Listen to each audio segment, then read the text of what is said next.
So what's going on, guys? How are we doing? Happy Wednesday out there. It is Wednesday, yeah, hey, it's Wednesday. Happy hump day. For me it means cheap taco day, which I know is confusing because it's supposed to be Taco Tuesday, right? But I don't know, my local taco place, they didn't get the memo, so it's cheap taco Wednesday, which means I'm having tacos for dinner. Cheap tacos, there we go. What up, guys? How we doing? So, let's see. When I left you guys on Monday, I'd made some decent headway on a couple of things, but I got bogged down in the whole sound effect stuff. So I played with that some more. Did some more plugging away on that. Oops. Webpage broke here. 1 second. Hey, there we go. Yep, technical difficulties. So anyways, yes, what do we got in store today? Gonna hopefully drop in a few more sound effects. There's a bug that I found. I made a play video just to show some people I need to show, and I noticed that the Tribble was doing the same, was rising up as it went along. And I think I've already fixed that. I think that stemmed from this. I was doing the thing like when, let's see. Yeah, so when he's walking, right, he does like the little, you know, jitter shake kind of stuff. And the catch is that it's a dew tween, right? Little tween that's running in the background. But once it finishes, I never do anything to actually restore it back to its center position again, right? So that's, yeah, I won't bore you with the video, but it was just one of those things that just gradually crept up over time. So like when it got to the end of the demo, he was like, you know, like that much off the ground.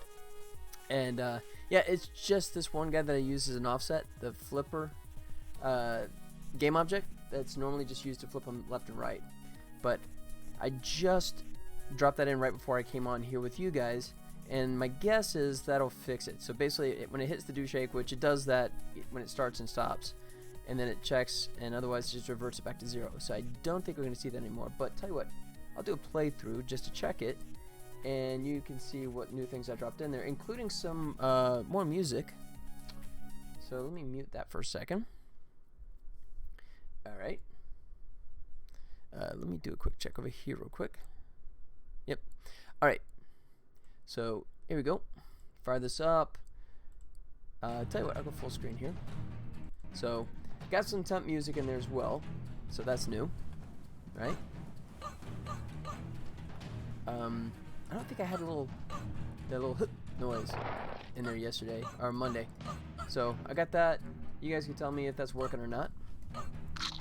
I kind of like it. It's more subtle, you know, but I think it kind of ties into the, so you just get a sense he's doing something when he jumps. So the newest thing would be just that sound effect. I did some fixes on where I was talking about ages ago, where it would stretch out, right, on a jump like that. It would stay stretched when it shouldn't be, so it would kind of like just sort of like linger in this elongated state. But yeah, I fixed that, and I think it seems to be working nicely now. So whereas before, like here, when I'm hitting up the ceiling on here, right, it would just stretch and stay that way until it reached the very end. But that should not be the case, at least for the most part, although we did do it just there. But that, I think, because it didn't register, it was kind of dropping at that point. So all right, let's check here. All right.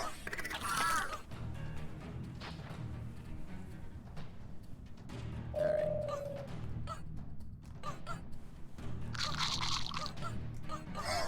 Yeah, so at this point, I haven't taken any damage, but actually it shouldn't matter. It's not the damage, it's actually just the walking around stuff. That's what was causing it there. So at this point, whenever I stop walking, it should automatically revert back to 0, 0, 0 on the transform. So I should never see him rise up like that again. Oops. So far that seems to be the case. Like that. Alright. Oops. Screwing up here. Might have to kick out God mode if I'm not careful here.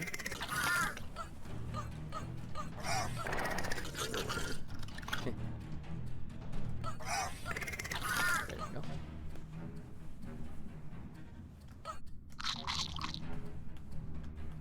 Yeah. So yeah, by this point it was like completely off of the background geometry. Let me double check it. Just by coming in here and look at no, it's a little raised. Okay. Let's see. Huh.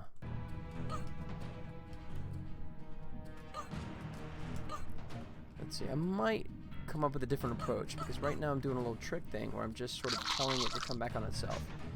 when it finishes, but I may do something where I just send it out to another function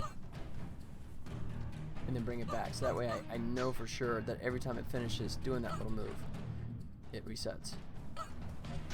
Or actually it could be getting killed. That could be it too. So I may not have fixed it. So I may have a thing where it's the dew tween is being killed in the middle and it's not getting a chance to reset it. So let me check that as well. Because we're a little bit floaty here.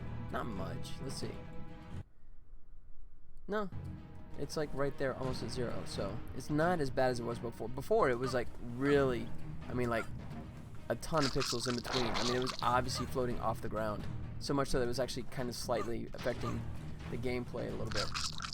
Which is obviously not what I want. Gosh, there it goes. Yeah. Do a final check here. Yeah. Okay, cool. Alright, I think we're good there. Good. So I can either leave it as is or do shake. Oh, there it is. Stop shake. So that is where it's getting called.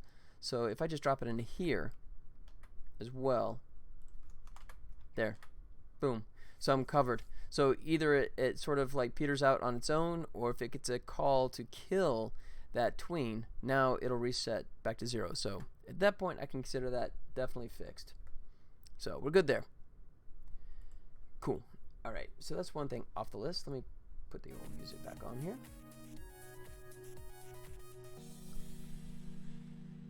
Alright, we like the simple fixes. Those are always good. Alright. So I think what I want to do now is maybe bounce back over to Maya for a few minutes. Key thing here is purring. Wait for it. There.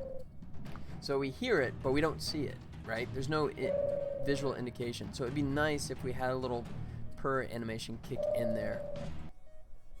So let's head back over to Maya. Let me check the length of that purr so I can match it pretty well. Let's go back over to Tribble. Purr. Why do I have one R? Okay. It is, oh, just 1 second. It's like 0.986. So we'll just round that up to 1 second. Alright. Cool. Where's that?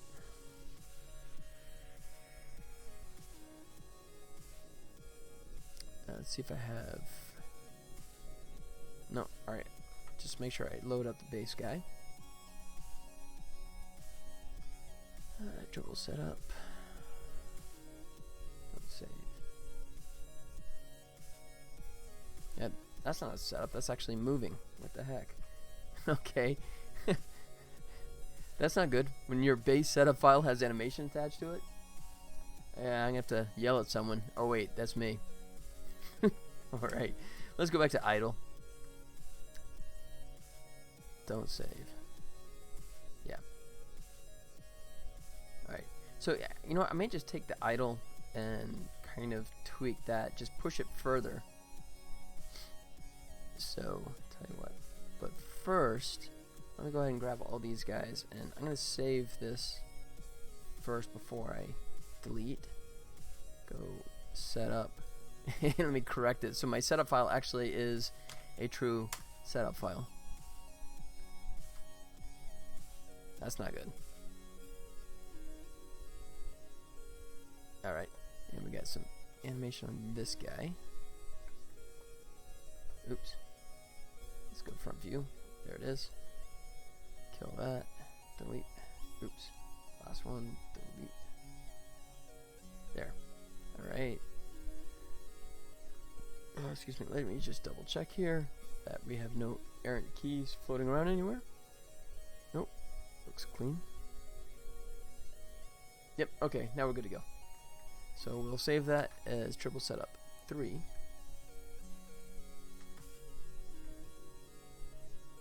Alright. And then let's go Tribble. Call it Tribble per.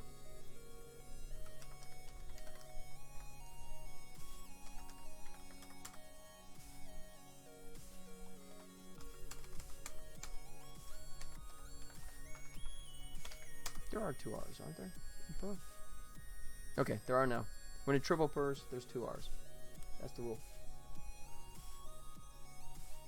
Okay. So. Oh, you know what? That was stupid. Because actually, I don't want to start with a totally clean slate for the purr, do I? I want the idle, which I'll just tweak and modify.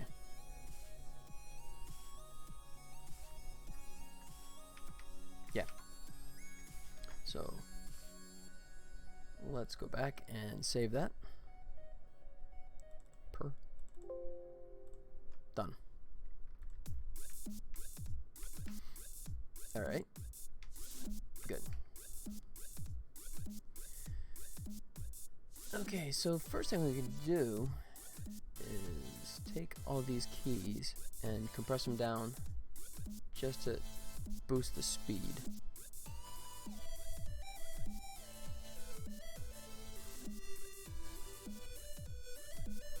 That snaps correctly.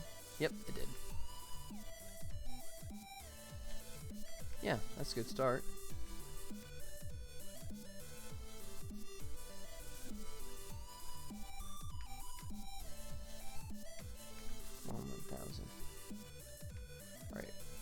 Oh, we're playing at 50. Okay. So I'll drop that to 50.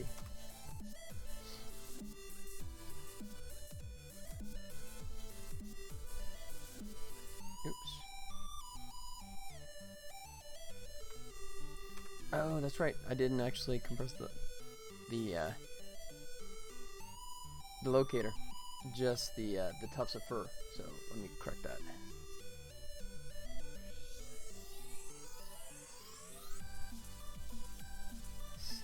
There he goes.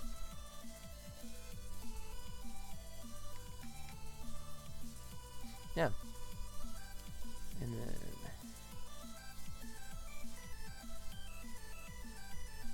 let's see. I think that's 20.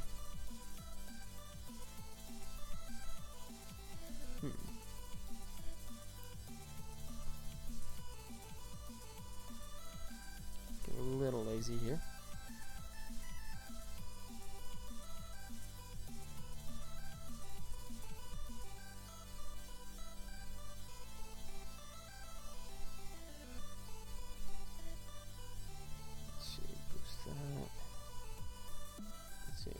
Come down 3 frames.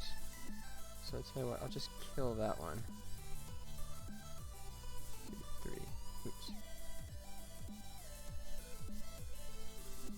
Bump that one more.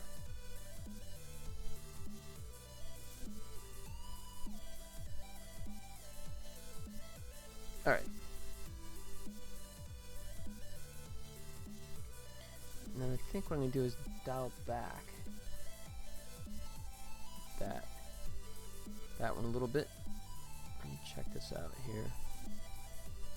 Yeah, this guy.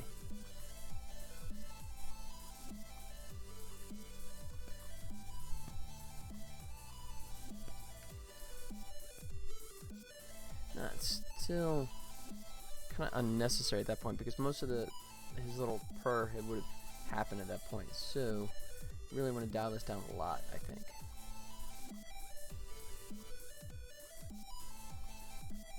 So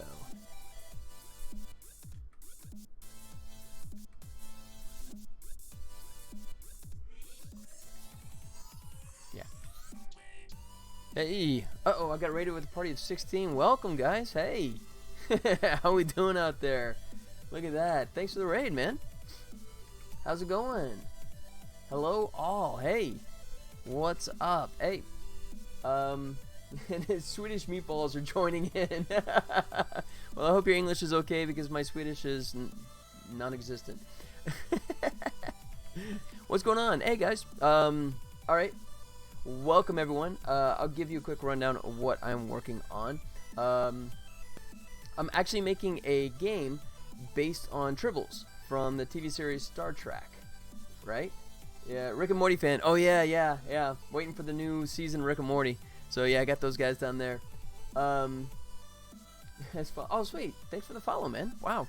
So yeah, so I have the good fortune of actually licensing and making a video game based on Tribbles from Star Trek. In case you don't know, because, you know, it is from a while back. I'll bring up an image here to help refresh you guys' memories. But, yeah. So, these are Tribbles from the original TV series of Star Trek, right? These little furry guys that sort of get in the old food supply and eat it up like crazy and then mass produce. So I have the fantastic fortune of actually getting the license. So I'm now developing a mobile game. Actually, it's gonna be mobile and PC as well. Tricky Lady did follow as well. Yeah. Yeah. They also. Yeah. No, that's true. They've actually been technically in 5 series and 4 movies. You know, sometimes in sort of like a background kind of capacity, but yeah, and Zeratar did the follow as well. Thanks. Hey, thanks guys. Yeah, DS9. There we go. We had the flashback, right? We had the you know, where they travel back in time for that, and then most recently the second Star Trek movie, right, where it's the not to be confused with the Wrath of Khan knockoff, you know. But yeah, so I have the great fortune of that. Now, the only catch is that I'm sort of steered in a certain direction in terms of Elite Stomper has followed. Oh, thanks, Elite Stomper as well. Thanks, man. Yeah, the new Kirk and Spock. Exactly. I wasn't gonna like talk too much about it, you know, to avoid pickle trick. I don't want to give away any spoilers in case anyone hadn't seen that stuff. But so yeah, so. The catch is that the people I'm working with, right, the owners of the IP, basically said that they want to do something on a smaller scale, right? So the idea that I came up with, they wanted just something that was more arcadey, right, short, you know, kind of short play life. So Setback is now following as well. Thanks, man. Wow, this is fantastic. Thank you so much, guys. All right. So we had a big discussion, kind of back and forth discussion about what the game should or shouldn't be, and what I ended up pitching them was showing them some stuff like Spelunky, Super Meat Boy, and you know, Downwell, and games of that nature, right? So what I'm going to be doing is sort of a simplified, not as brutal version of that style of gameplay, right? But the premise is your cute little Tribble finds himself on a spaceship eating the food supplies, the Quadritriticale to be exact, right? Like it always does. Gets caught, and the ship. It was a science ship that's actually exploring a planet whose molten core is actually going ballistic and expanding. So the captain, in his rage, decides to beam our poor little helpless Tribble into the core of the planet. So that is the idea that your little Tribble guy begins right there in the core of a planet. I like your color palette. Thanks, man. Yeah, I have a very talented artist named Daniel Thomas who's helping me out. How old am I? Let's just say the Tribbles are just a year or 2 older than I am. How about that? How's that for a cryptic answer? Must have been a Klingon captain. Yeah, excuse me. So the bad news is, because this is a partnership with, basically through the author, David Gerald, who actually wrote the original screenplay, and it's their connection to CBS. So what I do have is I have the access to Tribbles and Glommers. Glommers were actually created in the animated Star Trek series by Klingons to eat Tribbles. So I have access to those because he actually created those characters. Unfortunately, that's pretty much as far as it goes for Star Trek. So there's not going to be, unfortunately, no Vulcans, no Klingons, no Enterprise. You know, it could be in the Star Trek universe, but there cannot be any specific Star Trek stuff, which I'm bummed about, but, you know, that's kind of the limitations that I have to work with. So I do have Tribbles and I do have Glommers, which I'll show you just a second here. So here's a little Tribble guy here doing his classic purr, which that was another thing too, is that I did have rights to the Tim Decay. Okay, you got me on that one. Tim Decay, American actor, he started in White Collar. Let's see. Oh, Carnival. Okay. Interesting. Okay, that's a first. His brother or something. Okay, I haven't heard that one before, but okay, I'll take that. Can he jump? Oh, of course he can. In the animated series, he actually jumps, right? So there you go. He can jump and double jump as well.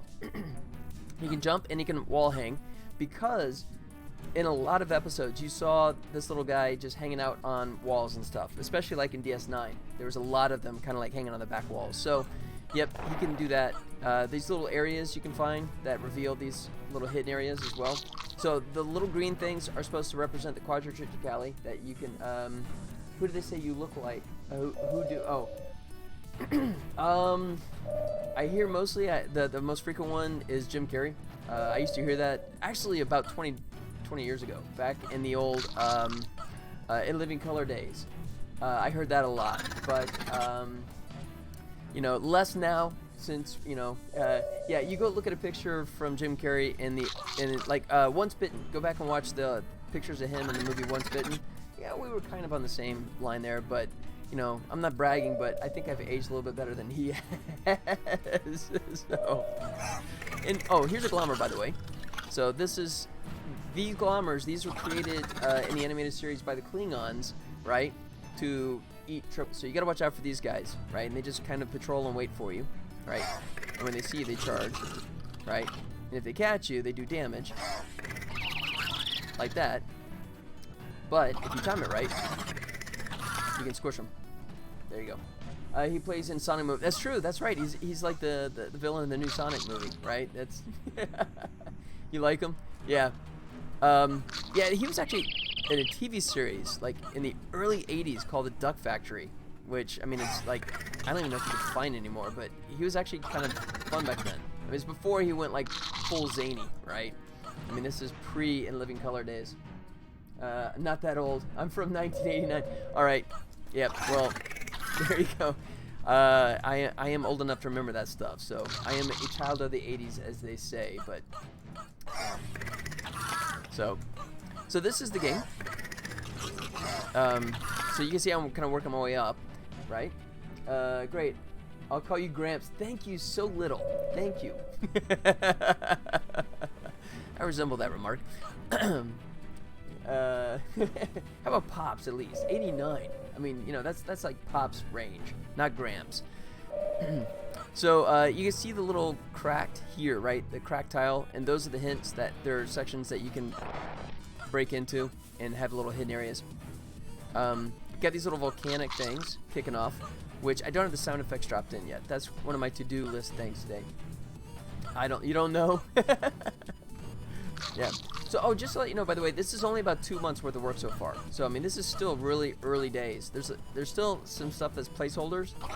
There's still stuff that's gonna get tweaked, of course.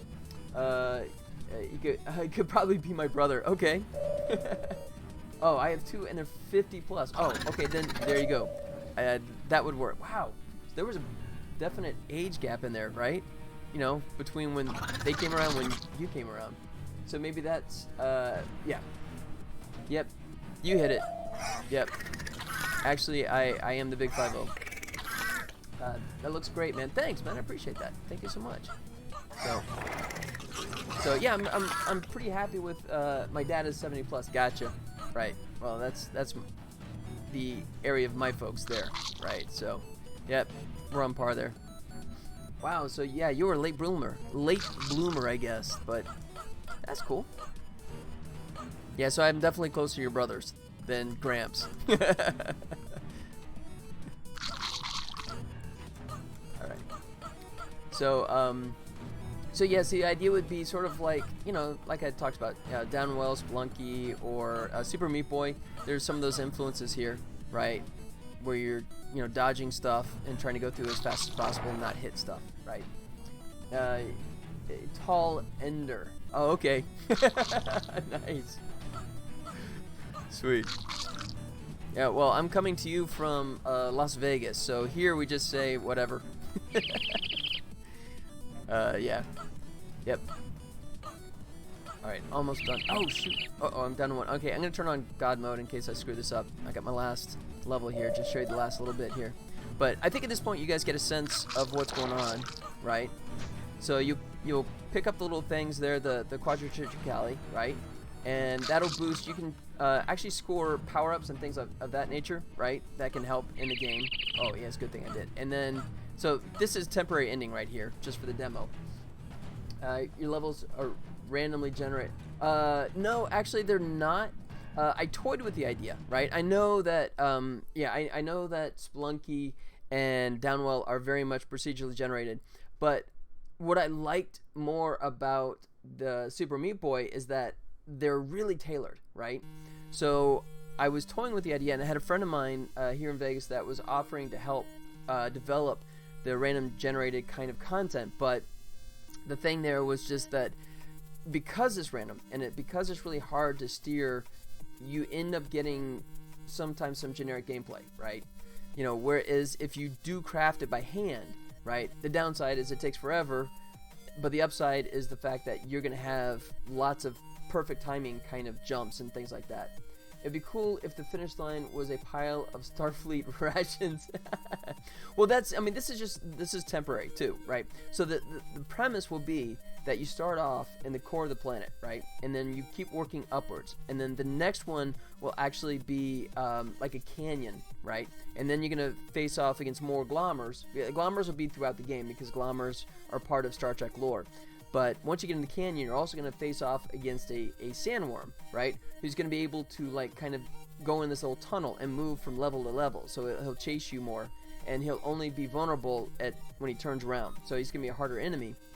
And if you can make it through there, then you actually progress on to the next world section of the planet, which will be a jungle, right? And then we're going to have, like, this little ape-like creature that chases you around, who's able to leap, an alien that's able to leap from platform to platform. So that one will get even more challenging, and then ultimately you'll get yourself beamed back onto the ship that you started on, and you're going to face off against the crew that beamed you onto the planet in the first place. So, let's see. Extra Credits has a great video on the topic of procedural versus designated content. Does it not give copyright issues? No, that's a valid question. But I actually have a license agreement with David Gerald, who is the man that actually wrote the original screenplay, and he has a license agreement with CBS, right? So this is an actually licensed game, which I know is very unusual for a small indie developer, especially one, you know, like me, that's actually just a one-person company with a couple of people helping out. So, yeah, I'm not just doing Tribbles for the fun of it. I'm actually doing Tribbles actually licensed. So, you know, so it's legit, right? So I don't have to worry about a cease and desist letter from CBS because this is actually part of a partnership. So that's the good news. You know, the bad news is, like I said, is that I am limited to only using Tribbles and Glommers. Even the sound effect, too. The sound effect was owned by CBS, so I had to sort of like do some research and figure out how they did the sound effects for the Tribbles and reverse engineer it and actually make my own. So the Tribble purr and the screech that you hear are generated by me to kind of mimic that sound, right? So that's me trying to stylize and match their work. But, yep. So yes, I am happy to say that I should not be getting a cease and desist letter since it is actually authorized, you know, through a partnership. But yeah, so that is the game. That is where it's at. So ultimately there'll be like 4 different worlds, like I talked about, that you'll work your way through, right? You know, you'll also be able to pick up gems, right? And then there'll be like hidden areas that will take you into side rooms, similar to some of those other games I mentioned, that will allow you to acquire power-ups, you know, and also boost your health and things like that. Right, so there'll be lots of collectibles and lots of enemies to pile through as you go through the game. So, there you go. So what I was working on when you guys did your fantastic raid, which, once again, thank you so much for the raid. So when you sit here for a moment, the Tribble will purr. Wait for it. There.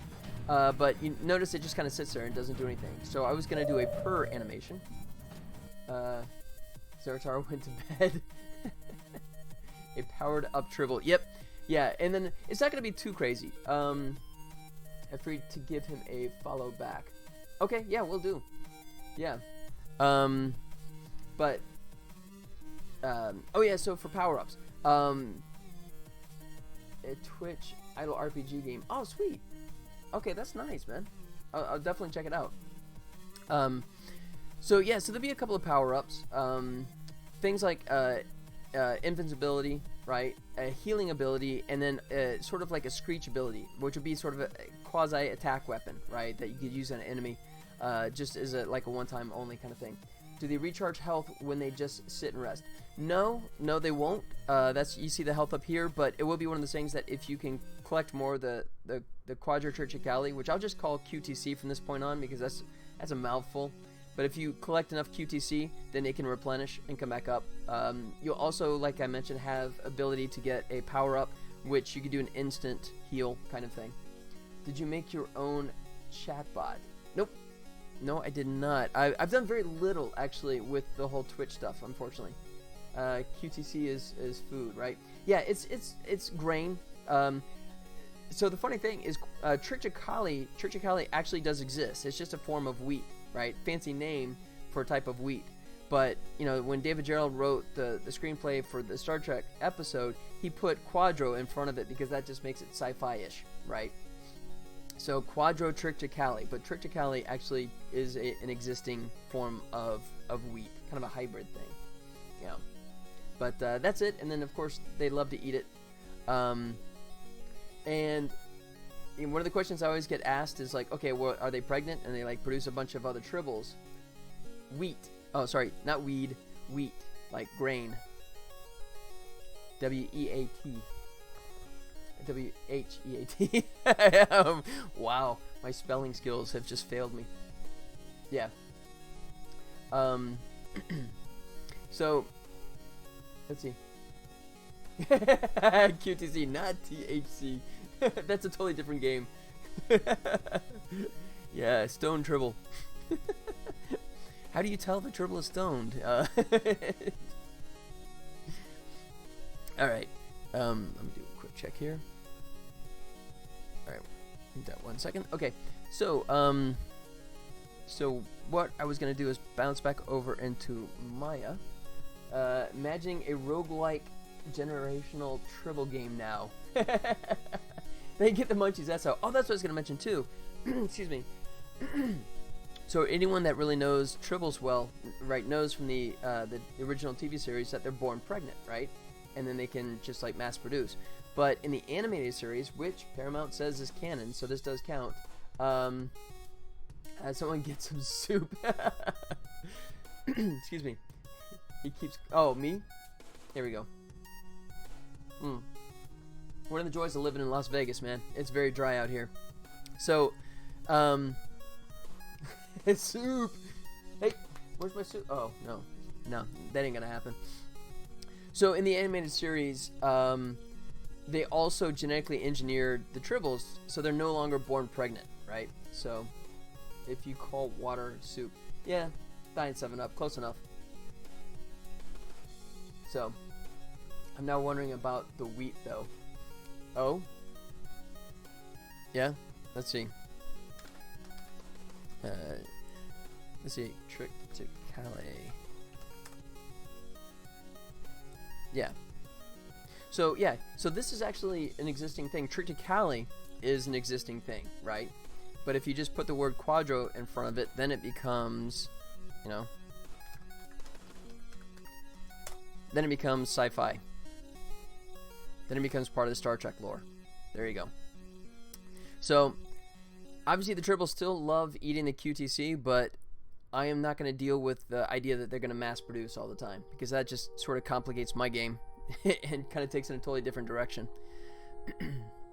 So, anyways, I'm going to head back over into Maya, which is where I was before when you guys strode in the door. So what I want to do is just have a simple little motion here where he's just kind of fur bounces as he does his purr. What's those things? The that's holding. Let's see.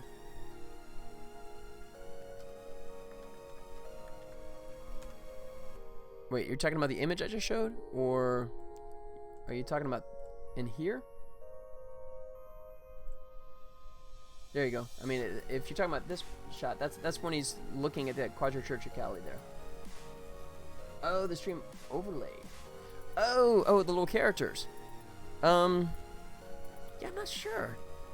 Because, I mean, for me, I got the Rick and Morty ones, so I'm not exactly sure what those additional ones are, but tell you what, check this out.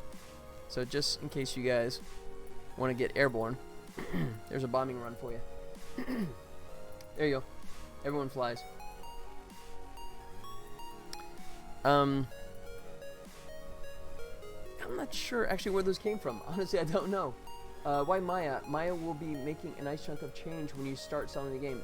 Oh, no. No, you're thinking of Unreal, right? Unreal charges licensing, but no, Maya, I'm using Maya LT, not full-on Maya. Maya LT is a animation tool that's designed just for making game characters, because there's no rendering in Maya LT. You can export into FBX format, which is what I do, right? But it's a ton cheaper. So Maya actually rents I guess leases for like $185 a month, which is just insane. But Maya LT, which I use, is more like $20 a month, so it's a lot more affordable. So I get all the benefits of, and I mean, just to let you know, I've been doing animation for 20 years. I've been doing animation for like television, film, and video games for 20 years. So I've been using Maya for forever. So for me, it's just a matter of, I know Maya, and it's just what I work best in, at least in terms of animation. Not for modeling. For modeling, I actually use an older program. When I started in visual effects a couple decades ago, there was another program that was much more popular in the day called Lightwave. So I still use that for like modeling and some texturing stuff, but for animation, it's all about Maya. Maya used to charge once you sell professional. Oh, but no, I mean, I'm using a licensed version of Maya, right? I'm not using like a student version. This is like a licensed Maya LT. Maya LT is, yeah, I mean, I'm paying for it, so, yep, it's licensed. You may be referring to like the free version or the student version. Yeah. So yeah, I've been paying for it for several years now. So, yep, it's all good. I'm all licensed. Yep, so they will not come knocking. They only come knocking once a year when they re-up my annual charge. So, yep. All right, let me drop that to 50. No, they have just changed the business model. Okay. That's news to me. Royalty? Is this something I need to know about?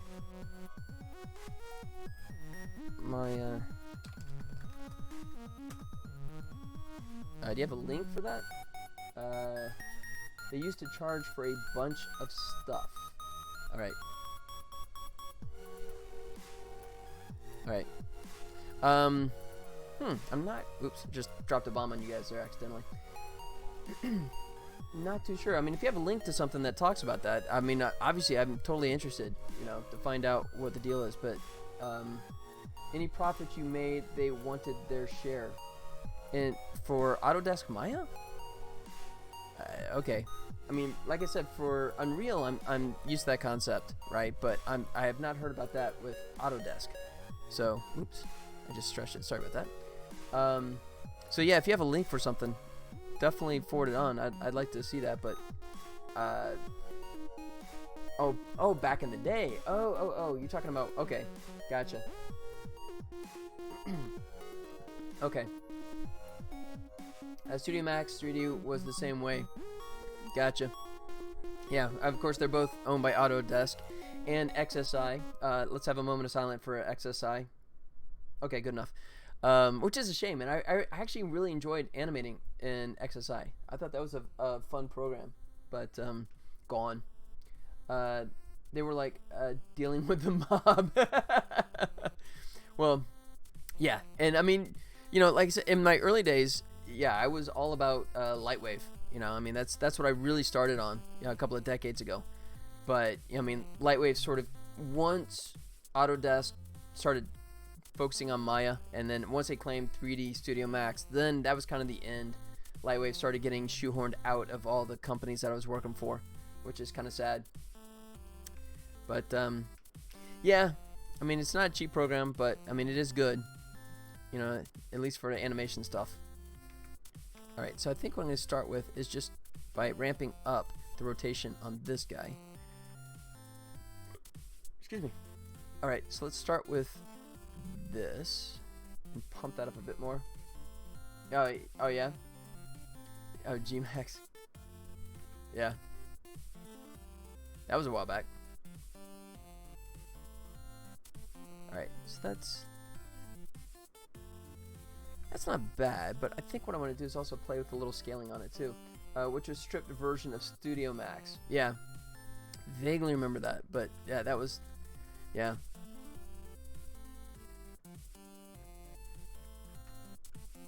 Your Blender 2.8. Yeah, and I mean, I have a bunch of friends too that are kind of going that route. You know, anyone that's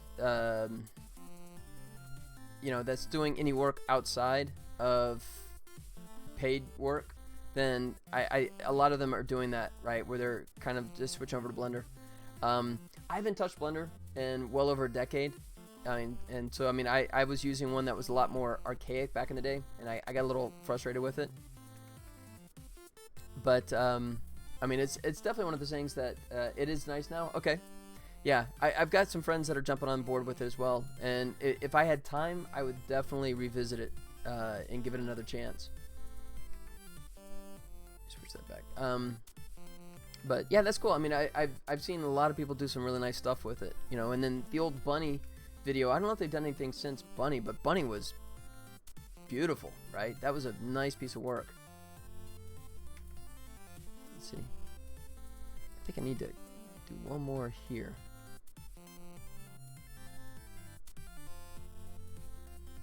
Like that.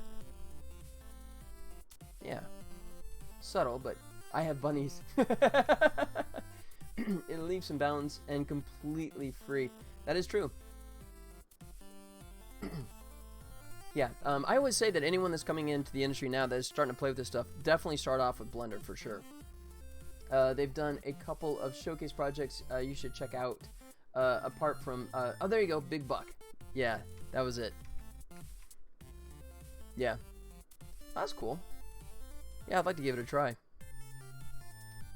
All right. The only problem is, you know, the old adage about old dog and new tricks, right? You know, I am kind of set in my ways now. Yeah.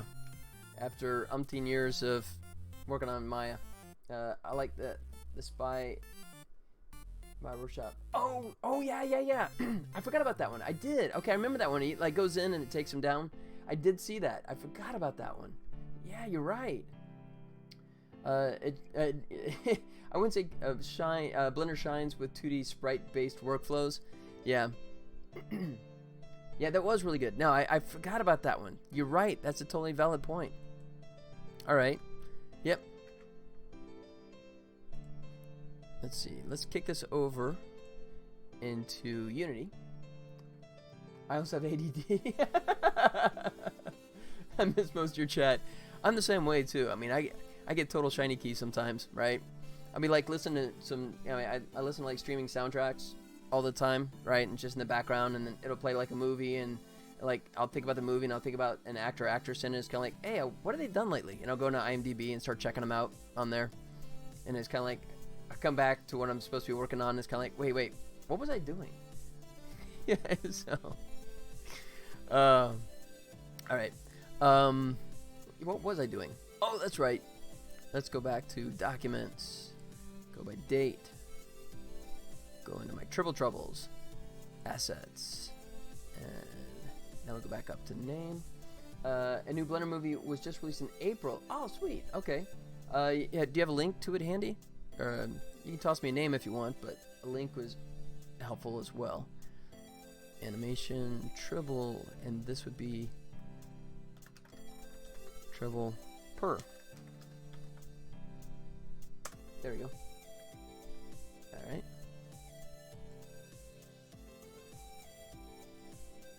Oh, sweet. Subsurface scattering right off the bat. Check that out. That's pretty. Nice. I will see you on the Discord. Okay. If you're talking to me, yeah, please. Yeah, at least Upper. Yeah, definitely see the link down below there if you want to say hello to me on the Discord. I'm always on there. But yeah, man, thanks for coming by, man. Oh, that's pretty. How long is this? Oh, it's 7 minutes. Okay, so I'm gonna come back to this. I'm gonna put this over here, but I'm definitely gonna check that out. Oh, sweet. All right, man. Cool. Yeah, I'm like I like to say, if I'm not on there, I'm sleeping. So yeah, definitely give me a shout over there. Yeah. Thanks for coming by, man. Thanks for the follow as well. Cool. All right, let's see if this purr works at all. Let's come back into animation, Tribble, purr. Let's see, I think I have to scale these up, don't I? Yep. That sweet letterbox widescreen format. Yeah, that was. Yeah, that is like 235, isn't it? That's like Panavision 235 aspect ratio there. Yeah, smart. That just makes it look more movie cinematic, doesn't it? Good choice. I mean, everything's going like further and further to HD, which is 177, right? So it's nice to see something more like that. Borderline Cinerama. All right, so let me change that to 250. Apply. Okay, so let's get him added to my animator.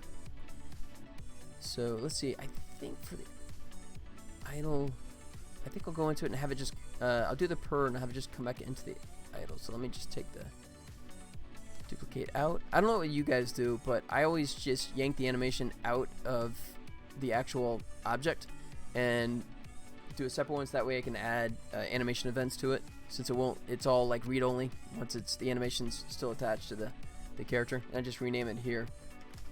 So this would be just purr. There. Drop purr in here, and I'll move it over here so I can have it do a crossfade back into idle. And I don't want any crossfade frames, just pop right back into it. Cool. All right. Let's see. Oh, let me find out which sound it is, and then I can set that up. Yeah, it's kind of funny that I had a bit of a challenge, something I had to learn the hard way. This is my 7th game I've made using Unity, but it's my first game that I've used true 2D kind of stuff. And the first thing I had to learn the hard way was that when you export anything out of Maya as an FBX and you bring it into Unity, it's going to treat it as mesh and not sprites. So I had to just take sprites and overlay them on top of the mesh, just to get this to work in the first place, which I think that's obnoxious. That's just kind of a pain in the butt, but kind of the way it's sort of set up now. I mean, if you guys know of a workaround or something I missed there, feel free to let me know, but that was sort of a pain. Okay. Let's see, purr. Oh, yeah, it's 0. Okay. Let's go. My audio. Play.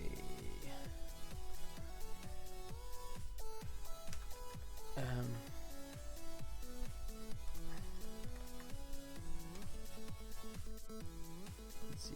Let me just do it this way. 0. Nope. Oh, that's right. It's gonna be set clip to triple sound 0.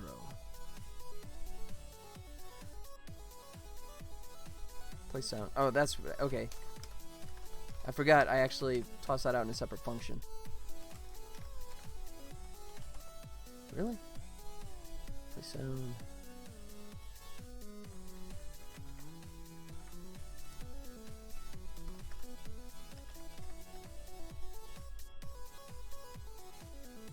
There it is. 1 shot 0.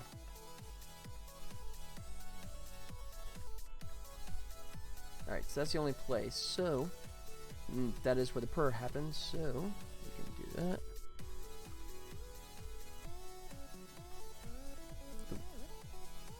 Okay.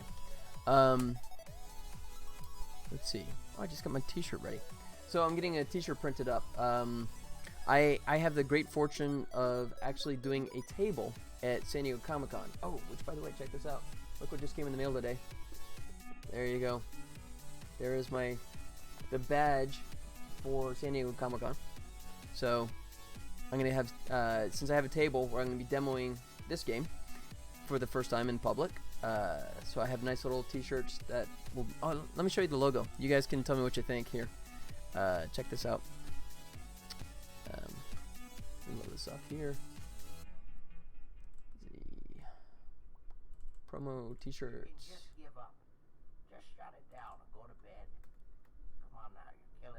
Yeah, there you go. Demons and dragons and balrogs, and you're the one killing me. Let's call it a night. Yep. So I'm gonna have that like just right there on the chest of a shirt there. So, boom. So I have a couple of those printed up since San Diego Comic-Con is insanely long. Now it starts on a Wednesday and it goes all the way through Sunday now. So I have a few of these printed up to wear. Let's see. Play one shot. So let's do Anim Oops. Anim Crossfade. We'll call this Per, of course. And we do like a 0.2 of a second crossfade into it. And then it should automatically transition back to idle. So let's see if it works. Excuse me. Wait for it. Okay, let's see. Whoa, what am I missing there? That doesn't seem to be doing much of anything. It might just... No, I guess that's... Yeah. Alright, nope. I can't get away with that. I gotta pump this up a lot more. That was way more bland than I thought it would be, for sure. Alright.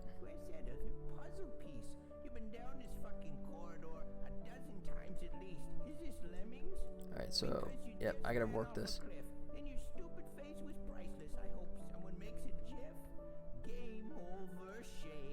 Boom. Alright, so, boom. Comes out, comes there, and then we'll slowly rise back in. Maybe do a slight overshoot, and then back to 50, back to its original spot. Alright, that's good, and then do some scaling here, give it more life.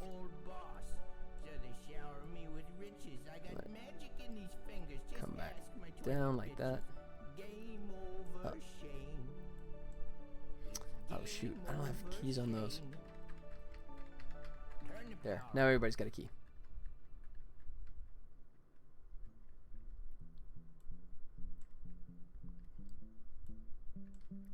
I think I want that to come out a little bit more like that.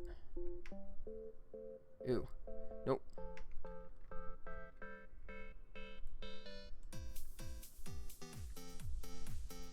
I'm gonna wrap around more.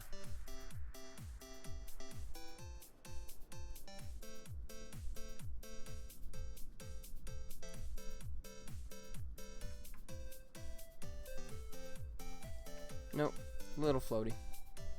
Better, but still a little floaty. Alright, so how about if I just do a ping pong there? Bounce. So that one needs to come there. Boom. That doesn't work. Right there. Hawk, what up, buddy? How's it going, man? So I got raided here earlier. There's still a few of those people hanging on here, but welcome back, man. Alright, so I need that to come in definitely. Like so. Yeah, that's gonna work like that. What's new, buddy? What's new? Just plugging away.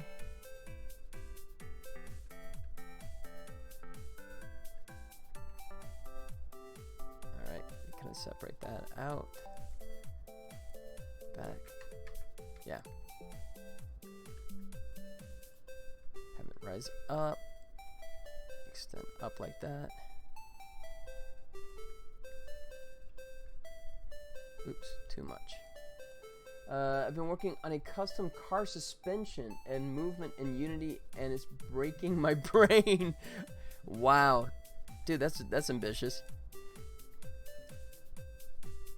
Yeah, I wouldn't even know where to start with that, man. I mean, it's whenever I play with anything in terms of physics, you know, 2 minutes later, I just kind of go, okay, I'll fake it.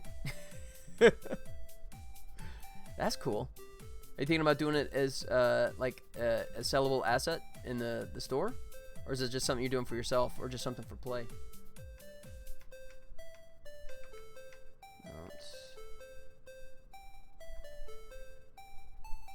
Have it come out like that. Alright, I'm just going to focus on rotation first, and then I'll worry about scaling after I get it back.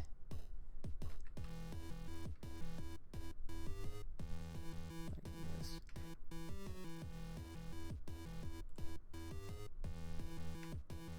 Yeah. And, oops. Bring it back down one last time. Like so. There it goes. Much better. I don't know how to sell, so I am just kind of doing it for my portfolio. Oh, okay. Gotcha. I've never tried putting anything on the Unity Asset Store, but it seems pretty straightforward.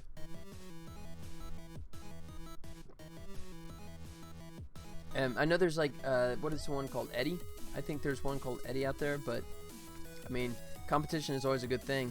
I mean, especially if you can best what they're doing. But I mean, if you're just doing for your portfolio, that's awesome as well, man. All right, stretch this guy out. Oops, like so.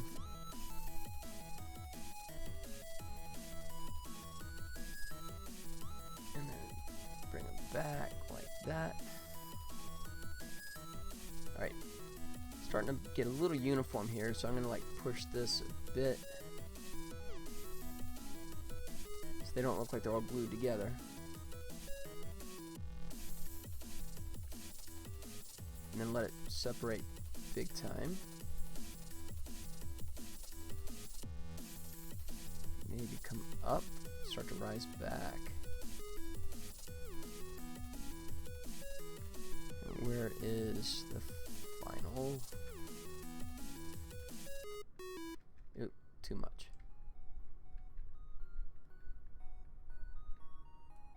Like that. Close, but it's kind of a bit of a hitch here.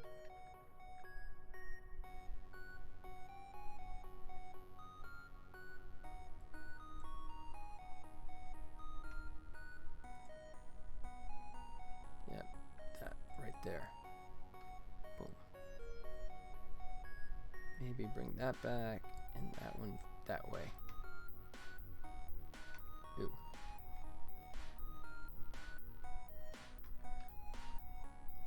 How did I miss that last frame? Like that. There it is. Yeah, that's better. Sweet. Alright. So, anyone that just came around, who's just dropping in to say hello right now, what you're seeing here is a cartoon version of a Tribble from Star Trek. Yes, I do actually have permission. It is licensed, so I'm doing a video game based on Tribbles. Unfortunately, just Tribbles, nothing else in the Star Trek universe. Unfortunately, that's the case, but still happy to be doing this. So, it's gonna be a video game based on Tribbles specifically, getting into trouble, getting caught, and getting stuck on a planet and trying to escape. So you get to play as a Tribble for the first time ever. I'm happy to say. This is the world's very first Tribble game. Expand the Tribble lore. Not by much. I mean, it's just, this is going to be post-animated series, right? So, I mean, I won't be really inventing anything new, but, I mean, you do get to experience what it's like, you know, and the animated series, the second appearance of the Tribbles did establish a couple of key factors. Number one, they're no longer born pregnant, right? And number two, if you watch the animated series, they can jump, right? And they can hang on walls and stuff. So those are things I'm taking to heart for sure, right? And if you play the game right, you can also be kind of like crafty and, you know, do some naughty things in terms of getting into trouble. So that's the goal. So yeah, I won't be like reinventing the wheel or anything, unfortunately, but you know, hopefully it still should be a fun original story. That's what I'm shooting for. Alright, so I missed that guy down there, but that's pretty good. Alright, let me save this. Nope. Still got the wrong one selected here. There it is. Do the environments have to be specific to Star Trek? Not really. I mean, they can't be a true Star Trek location. What I'm shooting for is environments that are Star Trek-esque. Tell you what, I can show you. Let's see if I can find my other environments here. Let's see. Images. Let's see. Underground. Jungle spaceship. Where's my other one? One sec here.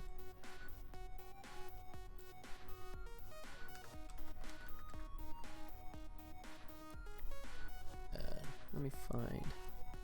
Yeah. So, there you go. So, like, this will be the second world that you will encounter, right? Not world, but I guess the second area, right? So, because you're constantly progressing upwards, right? So, you start in the volcanic area, right? There you go. So, you're in this area to begin with, right? Down there by the molten core. And if you can get your way upward, then you can progress onto, like, this canyon valley type area, right? You know, I mean, stuff that's kind of reminiscent of Star Trek, but not specific to. And the beauty of it is I get to kind of create some new characters. If you watch the animated series, by the way, they had new alien characters all the time. So I don't think I'm going to get any grief for coming up with some new creatures. But this is going to be like the little sand creature, right? Sandworm that can track you down. He's going to like move really fast left and right. Right, scurrying around, and you can't land on him. Unlike the glommers, you won't be able to land on him when he's moving around because he has these spikes. So you can only squish him when he's in the process of turning around. So that would be an extra challenge. And he has the ability to move from level to level through these little tunnels, right? So obviously he's kind of stepping up in terms of a slightly more challenging opponent. And then if you can get beyond that section, then you're going to move on to, here we go, into a jungle type scenario. Right, so this is concept art, of course. Right, this is my fantastically talented friend Daniel Thomas, who's doing my art for me. I threw together some ideas, and this is what he came up with, which is absolutely fantastic. So now this case, now we're going to be high up, right, and now we're going to be facing this guy who's able to just track you, right? He's able to jump from platform to platform, right? So he's going to be a lot harder, and I'm probably going to have him have either like he launches something or throws something at you too. So he'll be the first one that can sort of like launch projectiles at you, right? And then there'll be little spike traps, you know, like Venus flytrap type things here to catch you up as well, right? So you're going to be facing that, and then ultimately, if you can get through all that, then you find yourself getting back onto the ship as well. There you go. So this is the mock-up of what the ship, something kind of like this is what we're thinking about, right? So almost a little more JJ-esque, right? JJ Abrams-esque, but I don't mind it. I think it's kind of cool, especially if you've watched the new Discovery show. I think excuse me, I don't think there's anything wrong with doing this kind of shiny spaceship environment now that we've had some Discovery ships that have some pretty clean looking ones as well. So, and then we have, like, in this one, it's going to be aliens that are on the ship that are not too happy to see you back again. So they're going to be doing everything in their power to try and stop you. So that's it. So, I mean, it's not Star Trek specific, but it's Star Trek like, right? It should be reminiscent of that type of environment, right? You know, you feel like it belongs in that environment, but it's not, you know, it's not a clone of any existing stuff. So I don't have to worry about CBS lawyers coming after me for that, right? You know, looks cool. Thanks. Yeah, thanks, man. Yeah, Daniel's done some fantastic work on these mock-ups, man. I can't wait, you know. Once I come back from Comic-Con, right, I get to start working on the next world, and that's going to be awesome with the worms and stuff. Hopefully he'll be able to get me the content for that, and I'll start doing the animation for that stuff. So that's going to be really cool. So that, you know, that's a long-winded way of answering your question, that there's going to be all that kind of Star Trek-like stuff going on in there. So let's get back to this guy. All right, so I'm going to not focus on scaling yet. I'm just going to focus on rotation. Back in there, and then have it pop back out. And then come back to 50.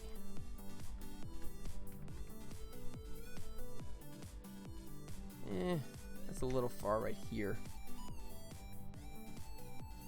It's a nice idea, but I think that's too much. Alright. A little bit of a smack, kind of a screen door smacking there. Boom. That's, yeah. I think what I'll do is just pull it back here, and then, oh, that's a little much. Yeah. Yeah. Yep, that's better. Alright, so let's mess with the scale a little bit, get a little life into that. Keep that up here. Oh, alright. Let me key the crap out of everything. There.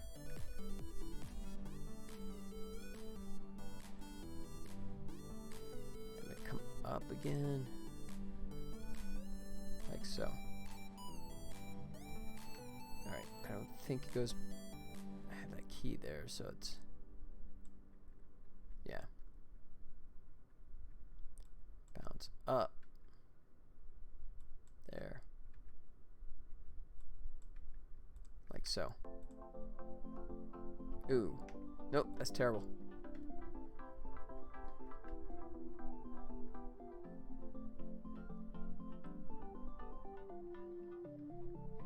Nope.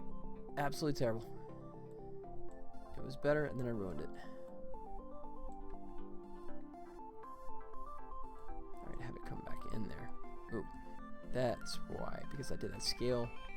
I tried to go up with it, and it looked wrong. Nope, that one's still wrong. Closer, but that scaling up there is kind of screwing up.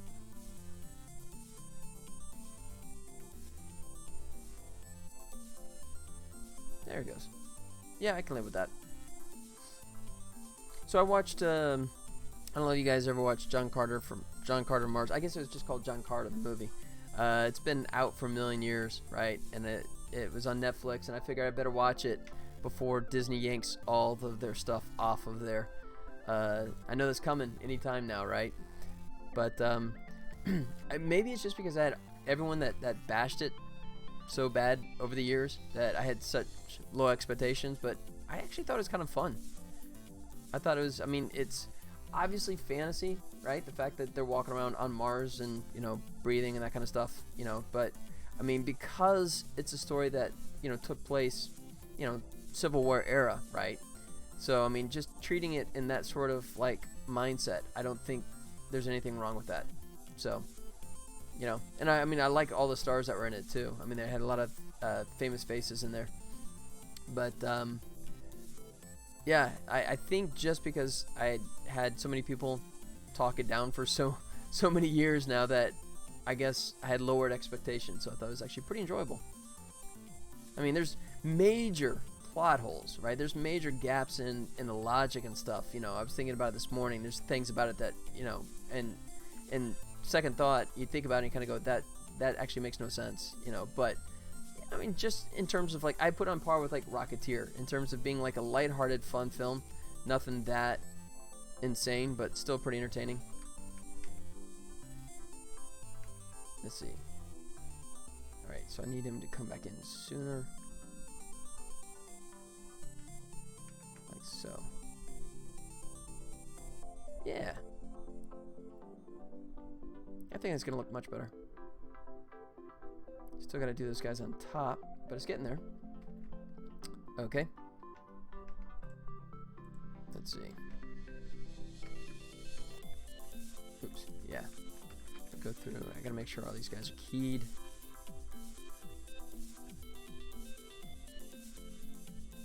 Boom. Up. And then start to come back down. Go like that. He's back up. Oops. I always gotta go back down again. Oops. I think I did that wrong.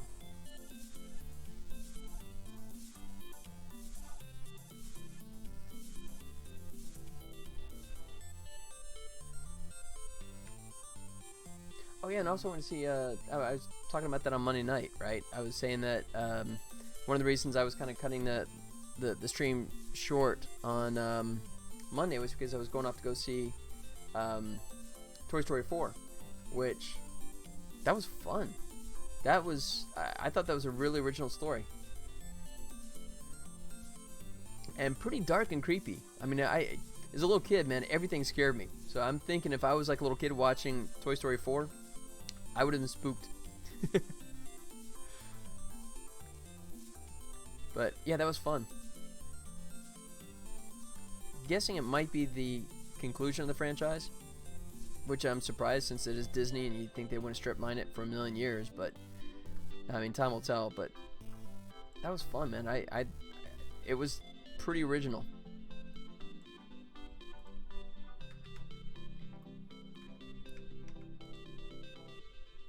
Ooh, that's terrible.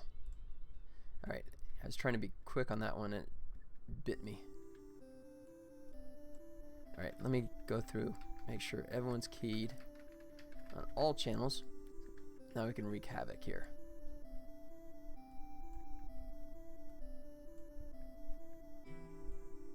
Like that.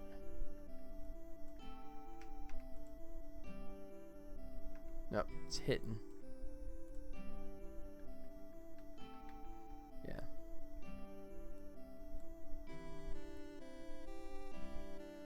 Right, that's a bit much there. There he goes. Ooh, nope, still ugly. Excuse me.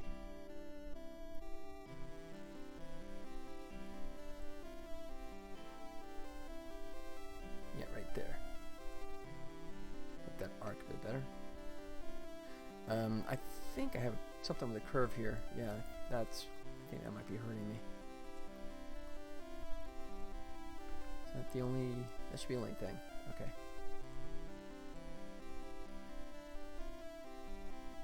Alright, so let's start messing with the scale.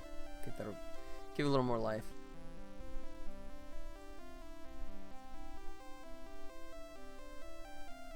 Like that, up, down.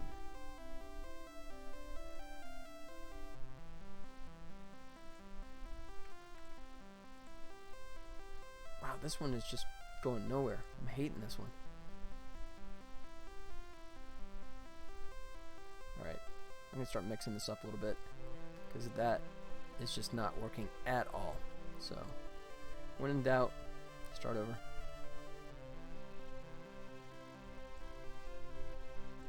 Go up with it like that. Start to come back down. There. There it goes. Better. Alright.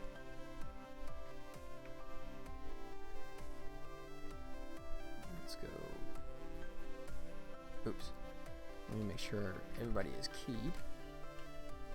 Hey! Digital Geek, what up, man? Hey, how's it going? What's new?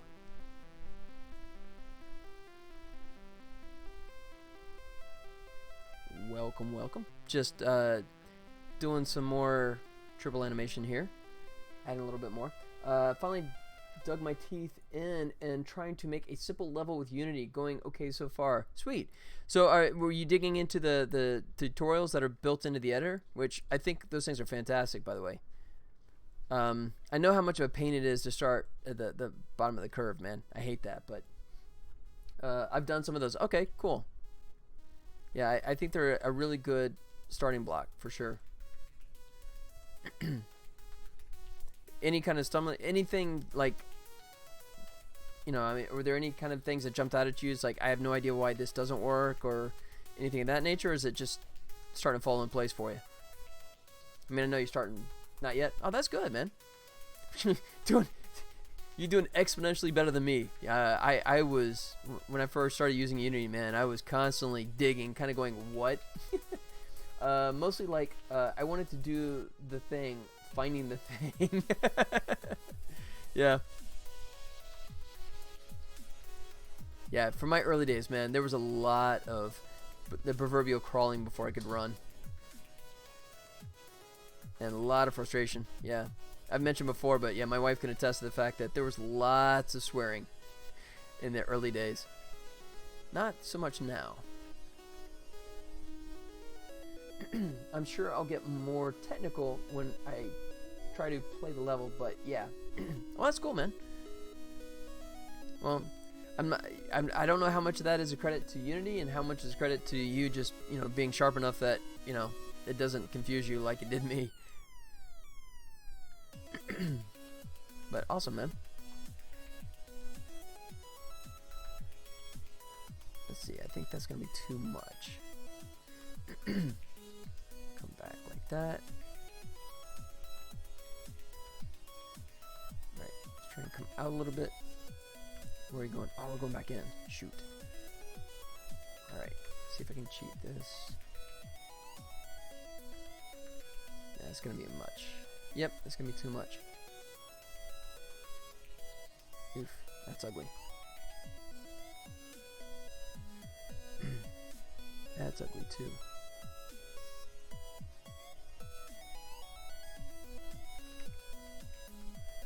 Yeah, that's bad. The asset store, to be honest, to be honest, I'm just using free assets to learn the software. Absolutely, man. I mean, I'm a big, I still do that now too. Like, if you go back and look at the prototype stuff I was doing at the beginning for this game, right? All my art asset was basically just free stuff that I got from the store. So, yeah, anything that's free, absolutely. I grab that stuff all the time. Let's see, maybe if I come up that way. It means I gotta come over to it sooner. Maybe kind of sneak up into it like that. Oops, started coming down. At this point, how's that look? Terrible. Nice. Yeah. So I have no qualms with that whatsoever, man. I think that's fantastic. I mean, that's what it's there for, right? I mean, sometimes they'll do things where it's like a piece of a larger set. So if you like it, then you'll want to buy the full set, which I've done that too. I've gotten little piecemeal things. It's like it works so well. It's like, okay, I'll just go for the whole thing. Ooh, that's terrible. Right there.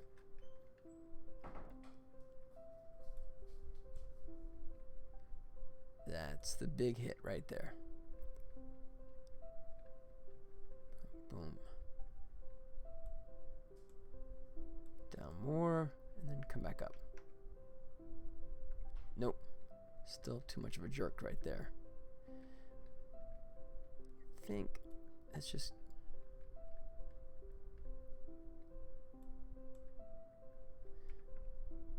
There it is. Ah, that's still floaty at the end.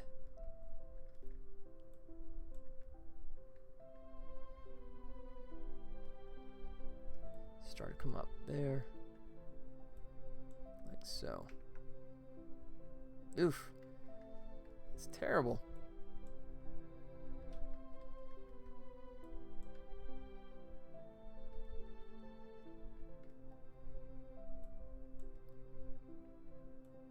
Alright, how about that?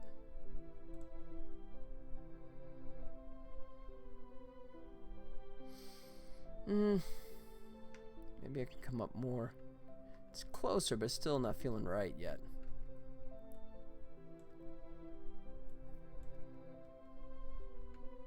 Maybe that. Come down a little bit more.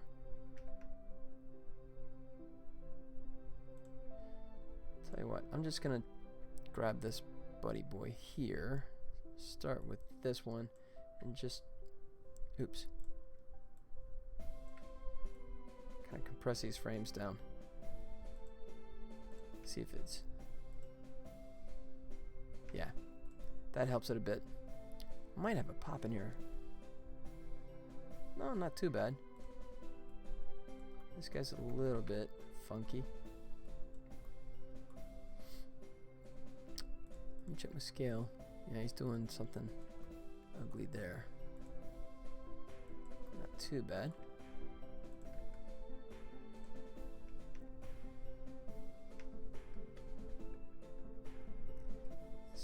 Start to cheat him back up there.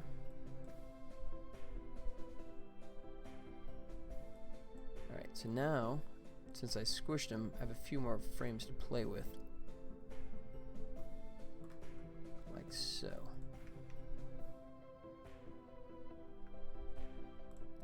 So I can install this.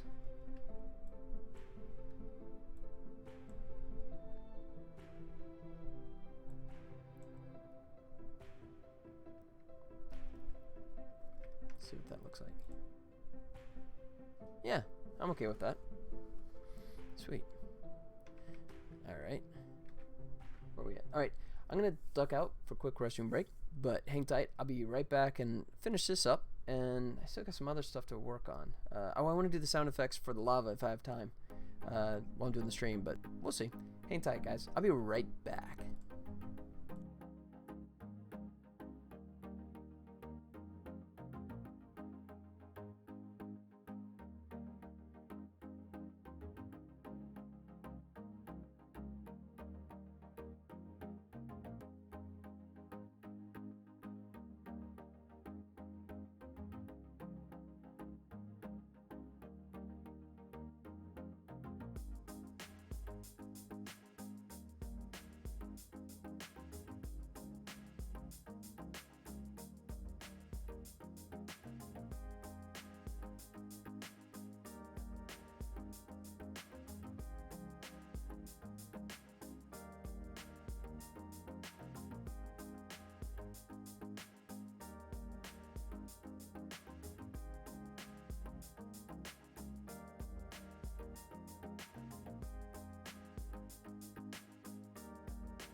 How about now? There it goes.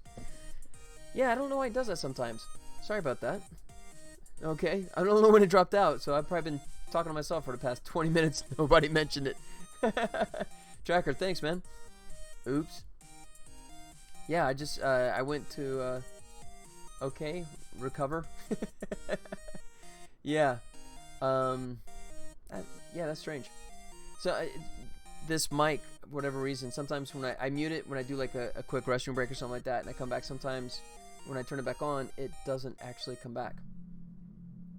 Oh, sorry about that. Okay. Well, we're good now. Well, didn't miss much. Just did the fix for the purr. So, it's, yeah, just me chatting away. I wasn't saying anything exciting except for I mentally came up with the idea of how to cure cancer, but forget about it. No big deal. All right. So, yeah, I'm just adding the sound effects to the lava streams and just dialing those in. So, let's see. So, he should be good now. Got that one dialed in. I need to do the one for the side as well. So, let me come back to my prefabs. Side. Grab this guy. Oops. That guy. There he is. Audio source. 2. Let's get to our sound effects. So we do the rumble first, and then we do the actual gushing sound. And that's all 2D, that's all good.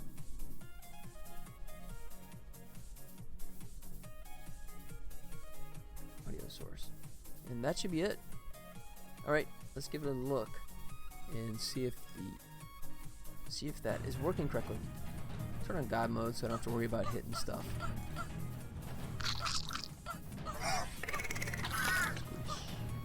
I'm just gonna buzz through this because I want to just get right up to the lava. These guys are just in my way. Yeah, I figured I'd hit that one. Okay. Cruising through.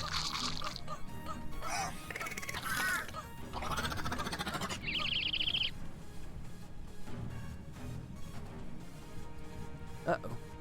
Oh, something broke.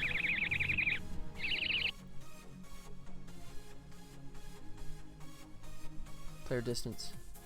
Really? It didn't find the player? Uh-oh. Let's go figure this one out. Oh. Case sensitivity, I think. I think I did a lowercase p in my script. That's my guess.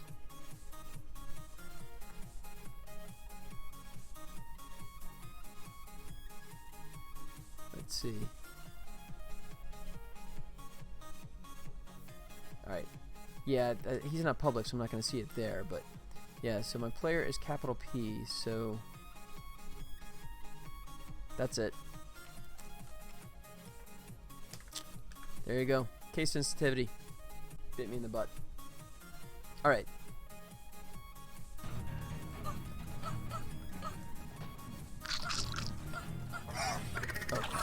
Oh, let me turn God mode on so I don't care.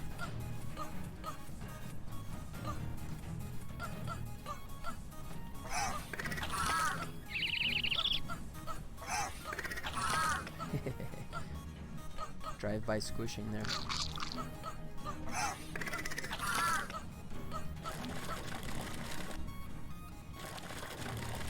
Yeah.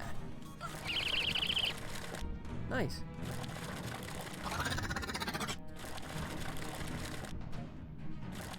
The rumble, I think, could be louder. I'm not even hearing that at all. But and I think the fade out can be a little slower. I think that's happening a little quick. But, alright.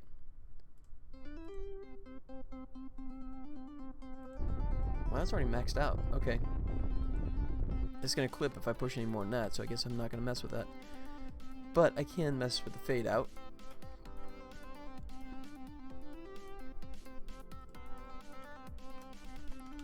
Do it over 1 second. But yeah, that came together pretty well. In spite of my case-sensitive typo.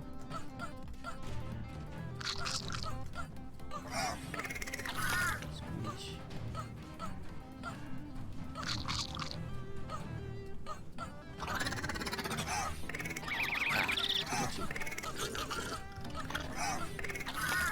There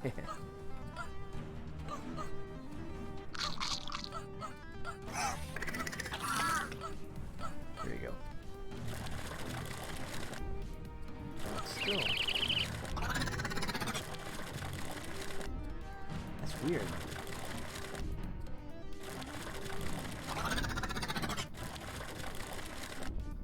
No, it's not, it doesn't sound like it's ramping down at all. It sounds like it's just shutting off. Let's see. Alright, so there's our volume. I gotta get sitting on here. There. Alright. Take that on full screen.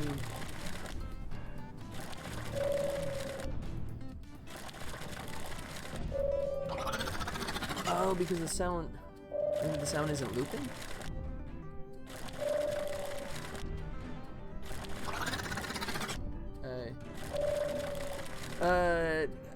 Game Factory Geovox. Okay, one at a time. So Geovox, I mean, I'm familiar with Game Factory, but Geovox, I'm not sure, is that an addition to the Access Game Factory?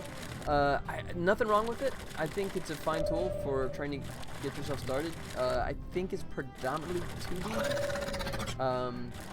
I think I have one just from, I think I have a copy just from like a bundle, like a Humble bundle I got a while back. Spriter Pro, I like it. I like the idea of it. I own it as well. Another Humble Bundle thing, I think. It hasn't really been touched in a long time, I think. I don't think the developer's doing anything with it, but that's fine because it's already achieving what it needs, and it's not like it's... I think it uses a special shader for Unity to work, so I think it's fine until the day that shader breaks. And if that ever happens, you know. But the downside to Spriter Pro, I think, is that you have to do a lot of work to prep it, right? You have to make 5 versions of your image, right? You know, top, sides, left, right, top, bottom, right? And then it's up to you to sort of generate those. It can do it to a certain extent, but you don't get great results, so you have to sort of like get into some kind of painting program and kind of paint those up yourself. So it's not a very intuitive program. There's a lot of work, I think, in Spriter Pro, but it can do some really nice results, I think, but it's just a lot of hands-on.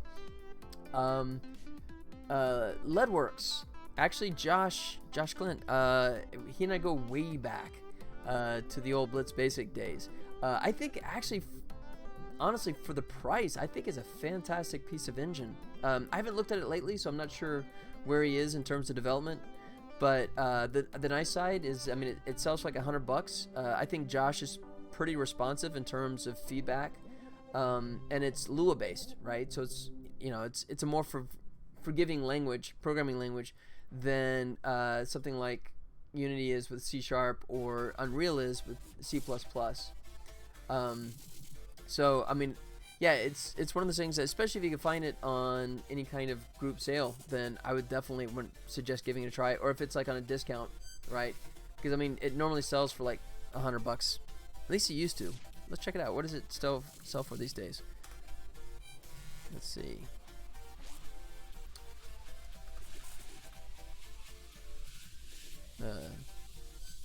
Whoa, wait a second. It's down to $20 now? Or is that the base version? And the Pro is... Yeah, there you go. No, actually, whoa. Whoa, really? He's selling it for $20 right now? Highly recommend that. That's absolutely... yeah, $20 for that? Yeah, I mean... yeah. Through July 9th. It's on sale through July 9th. $80 off. Normally $100, selling it for $19.99. Josh, buddy, man, that's a deal, man. So, yeah, there. And then you see, okay, the reviews are mostly positive. Let's see what the naysayers are saying here. Not very complex, but it's kind of would not recommend. And it's Saw Puppets here on Steam. True alternative. Yeah, I mean, would I say it's a true alternative Unity? no, not necessarily. I mean, Unity is going to be more robust, but then Unity is also, you know, a totally different beast in terms of price, right? Literally just clicking the view crashes the program. Oh, and then Josh responded. So like I said, Josh does respond. Can you tell me what our operating system you're using? I've never heard of this happening. So there you go. So, you know, kudos to Josh for actually responding. But, so yeah, for $20, and let's see if the other ones are on sale these days. Yeah, they got this big sale going, and I've got a couple on my wish list that I'm going to pick up myself here. Spider Pro, already, yeah, it's 40% off. So it's normally $60 on sale for $36.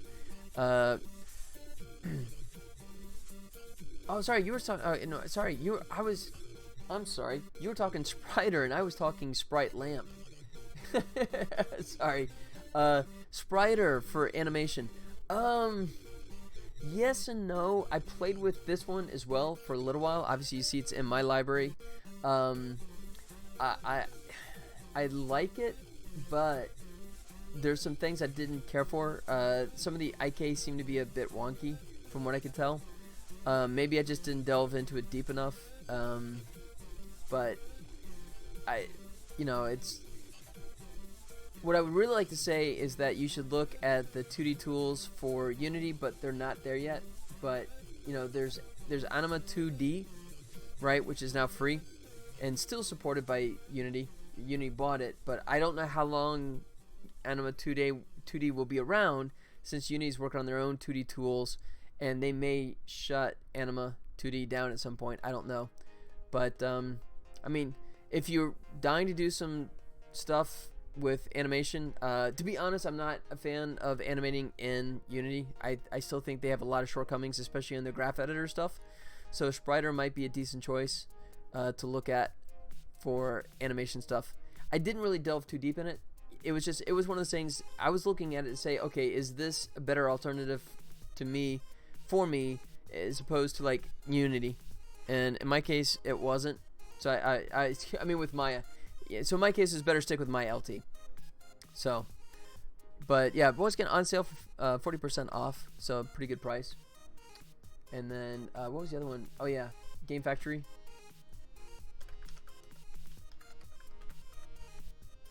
Let's see, version 3. Oh, yep. As you can see, also own this one as well. Mixed reviews. Oh, gotcha. This is the scene developer thing. Okay, got it. So I was thinking this is the actual game engine, but this is just the scene environment building tool. Whoa, holy crap! It's on sale for $2.50. Kind of hard to just, nuke 250. I mean, so I'm not sure how good it is in terms of exporting and importing into Unity, but for $2.50, man, that's worth the risk, I'd say. So absolutely, I would say for Leadworks and AGF, that's worth throwing some money at it. The Spriter, I'm not sure. That one's a harder choice because that's still a good chunk of change there. But I mean, if you don't have a good alternative and you're looking to do 2D animation, then that could be a good choice for you. So there you go. That's my 2 cents on that. All right. So then what I gotta figure out is, okay, so what happens if I just don't do this audio fade at all? So then I can figure out if it's a situation where the audio should still be playing, but just for the fun of it, let me go ahead and make sure that I add that loop command in there, which it should still be there by default, but just in case. Maybe when you assign a new clip, the loop defaults back to false, which seems crazy to me, but just in case. There. And then I'll just take this one out because it's redundant at this point, but in case that is the culprit. Alright, and then we'll come back to here. Alright, let's check this again. And let's see if the gushing sound, if that keeps going.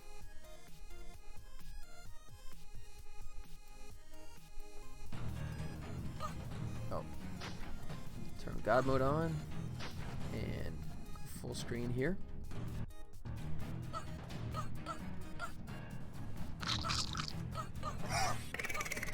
Yeah, get him. Don't get distracted.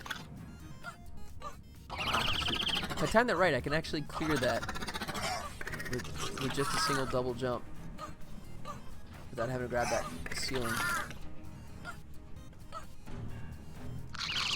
Oops. Almost. Alright, here we go. Yeah, okay. But it's still stopping. Why?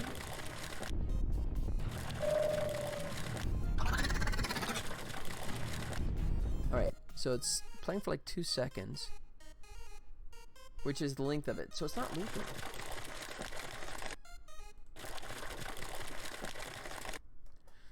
Why would it not loop? I set it to loop. Why would it not loop?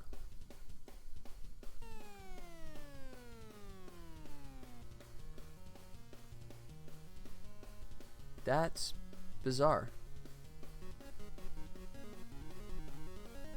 Play, yeah.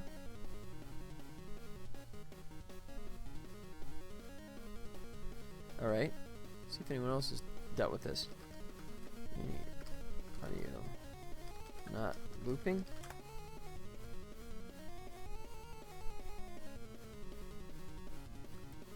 No, I'm not doing one shot.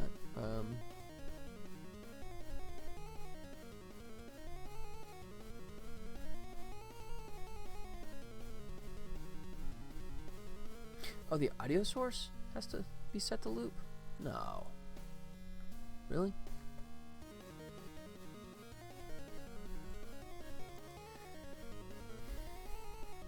Is that what I'm missing here? So top, audio source. Oh. That was me. I was looking on the... Yeah, okay, so that's reversed. On animation, it's the individual clips. You have to loop. On audio, it is on the source itself. Dummy. But I'm still using that loop command. So, oh, maybe because I'm just telling the clip to loop and not the actual item itself. I guess. Done. Okay. So, that should fix it.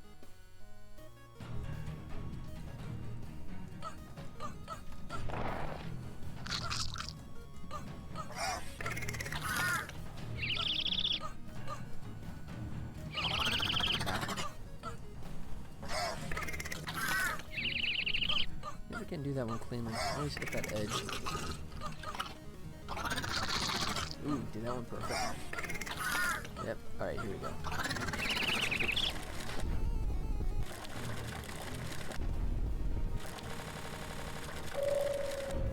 It's still stopping.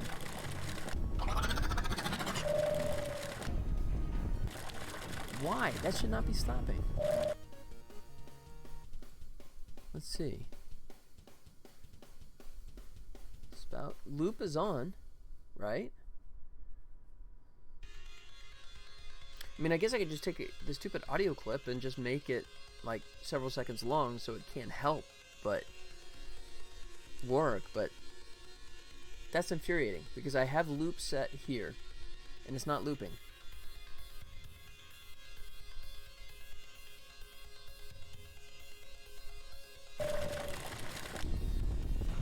Oh, I see why. I take it back. I understand now. It's because... Got it. It's because the rumble is kicking in there. So it's going straight from the finishing that and going into the rumble. So the rumble's overriding it.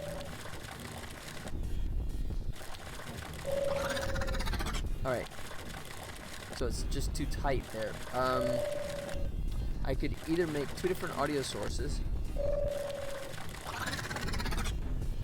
Or I could just make the fade out begin earlier. Let me try that. Okay, good. So now I know the culprit. Okay. So, instead of trying to put it here, let's just do it right when it says we're done flowing, inflow, crossfade. So yeah, right here, if we do it for half a second, that should be sufficient. And if not, it'll be close enough. Let me go full screen.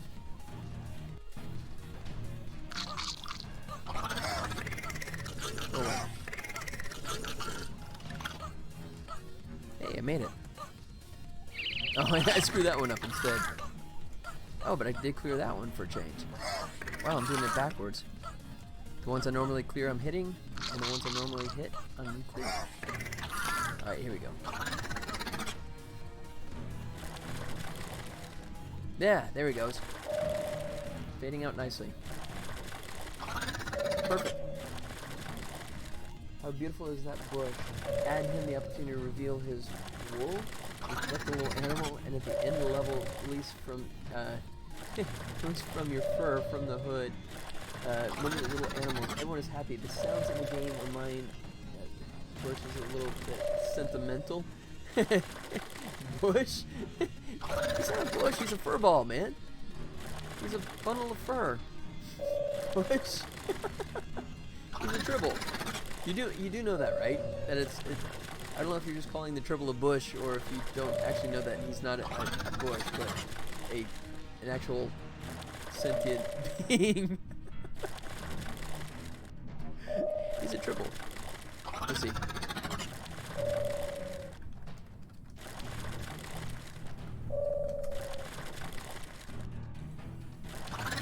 Yeah, he's this guy. He's a tribble.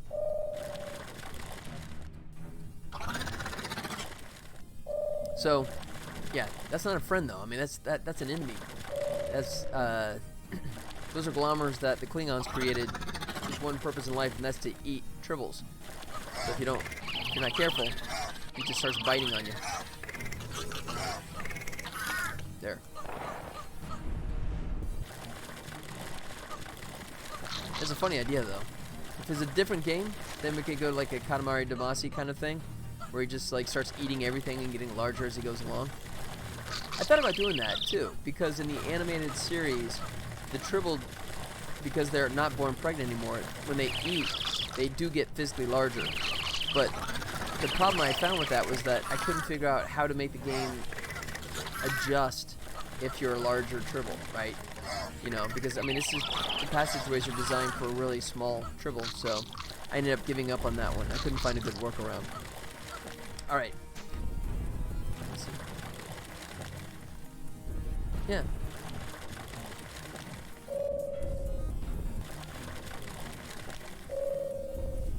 Now, okay, now the only downside is that the fade out there. Because that's such a long stream, the fade out is happening too soon, and it's just kind of plopping without the sound effect. So I'm not sure. I think the cutoff is actually less.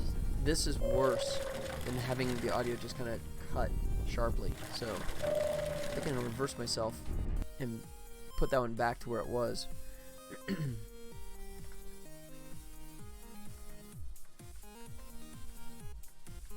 Yeah. Right there. Alright. So, it is possible that it will get cut off. If it's a short stream, I could tell it. How about this? I'll put a bool in here. Oh, that'd be a pain.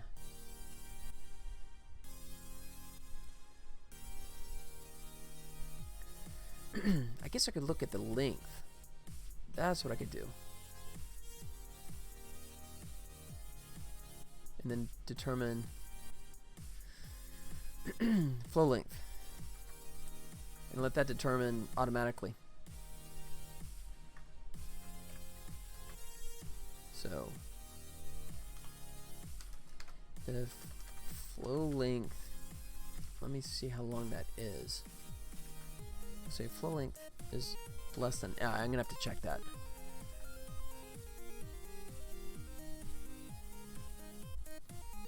Let me find that. Levels.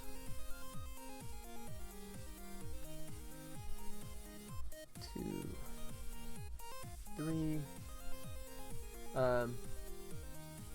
Oh. Okay, sorry. Okay. Let me explain then. are you familiar with Star Trek, the TV series? I'm sorry, I'm talking too fast then. Here.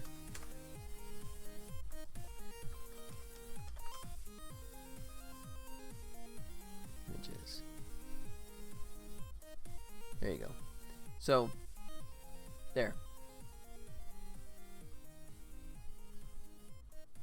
So this is Star Trek, the TV show Star Trek, and these are called Tribbles that were on the Star Trek TV show, and I have the rights. I'm allowed to make a video game based on Tribbles. So he's actually a furball. He's a furry little Tribble. So hopefully that makes more sense now. So sorry about that. I didn't realize I was talking too fast there. But yeah, he kind of looks like a hedgehog, but he's actually a Tribble. Let's see. Wait. Hold on. One sec.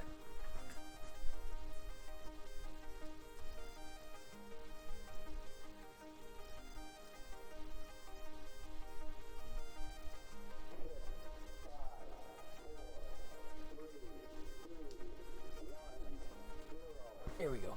Tribble. There you go. So there's a Tribble. You know, and this is... There you go. That's when a Tribble is in danger. So that's actually what the game is. I'm making a Tribble, and then I'll show you the Glommer. Let's go up here in images. There you go. So there is a Star Trek animated series, and then we have the Glommers that were created in the animated TV show. So the Klingons made these guys because they're Klingons hate Tribbles, Tribbles hate Klingons. So they made these guys, which eat Tribbles. So that's what I added. Yep, that's exactly correct. The Trouble with Tribbles, 1967. Yep, Tribbles are older than me, barely. Yeah. So the man that wrote the story is a man named David Gerald, and I have a partnership with his company, so that's why I can make a game on Tribbles. Nothing else. I had nothing else Star Trek, unfortunately, just the Tribbles. So let me see. All right, so this is a good example of a short one. Length is 9. Okay. Oh wow. So we'll say anything. Excuse me. If it is greater than 10.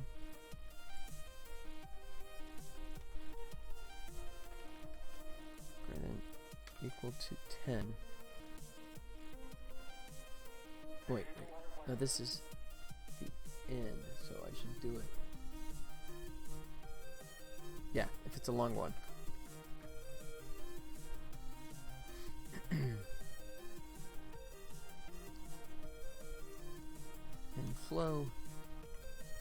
Alright. If it is, oops, less than 10.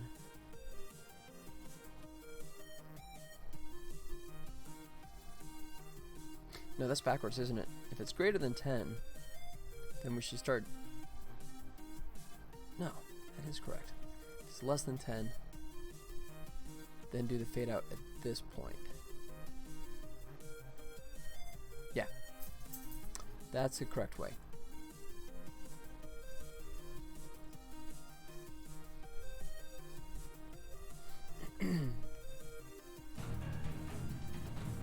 Alright, put me back in God mode so I can screw up without worrying about it.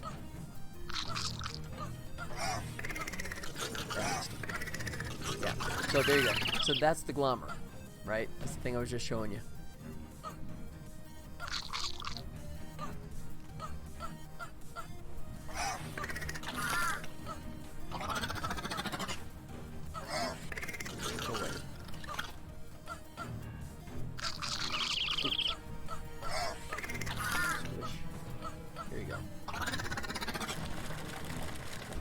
There, nice. fades out.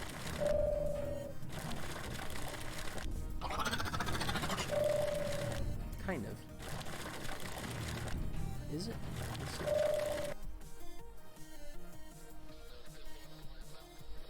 Let me check that. Right here. Here's our volume. Nope. Alright. So, alright, so it's less than 10. So it should be fading out. Oh, that's why, because I say do it for a full second. That's why. That's too long. There's my mistake. Good. Do fade. Bump that to half second as well. Actually, that one I guess I could let go for that 1 second. If so, then the collection, I like Chub Chubs and...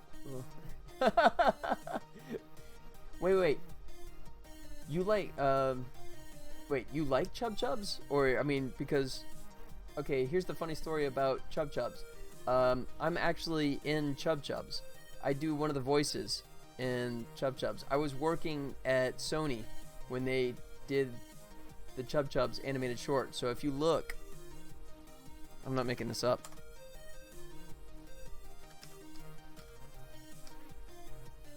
Let's see. Is it Attack of the Chub Chubs, isn't it?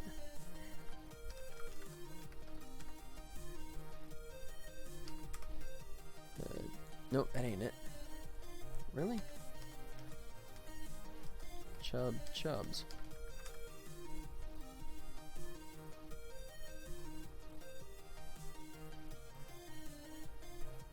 Or, oh, that's 2015. Okay, we're talking about two different ones. I was talking about this one. The Chub Chubs from 2002. Oh, yeah, because that is the same, right? It's the little furry guys, right? Yeah. Is this one you're referring to? The Chub Chubs? Yeah. So here you go. So funny story. So this is Chub Chubs, right? Get this. There you go. There I am. I'm actually listed in the credits for Chub Chubs. That's me. I am one of the voice. Actually, I'm not the voice of a Glorf. It gave me credit for being the voice of a Glorf. I'm just one of the background characters. But, you know, I didn't want to change that. But there you go. So how's that for Small World? I'm actually in your the video you're talking about there. That's me. A long time ago. Long time ago. Eric Armstrong, he was the animation director. And then Jeff Wolverton is the guy that actually wrote Attack of the Chub Chubs. He was a compositor working on Spider-Man at the time. And he wrote the story. And he got it made. So, there you go. There's my... There you go. As they say, the brush with greatness. That I am in that. Alright. Let's see if I fix this now. I did save, didn't I? I did. Okay. Family of space hamsters and all in one game, then everything becomes newer. Okay. Well, I'll start with the Tribbles, and I'll see if I can get Chub Chubs added later on. Yeah, Chub Chubs are nasty, man. They had all those teeth and stuff, right? That was pretty funny. They look all cute and cuddly until the teeth come out.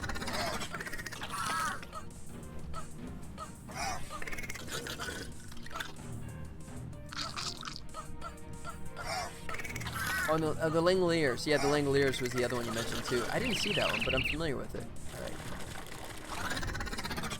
Let's see. Yeah. Yeah, that's pretty good. It's fading out for the most part. Alright, so let's see how the other ones.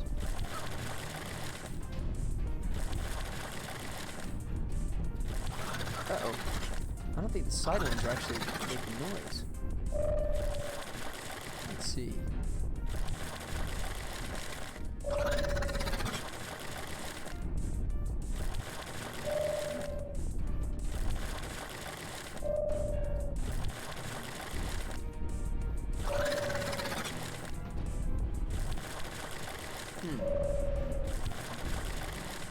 Alright, let's figure this one out. This guy. So it's not him.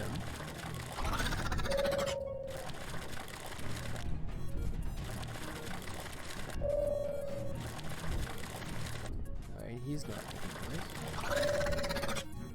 Oh, this isn't good.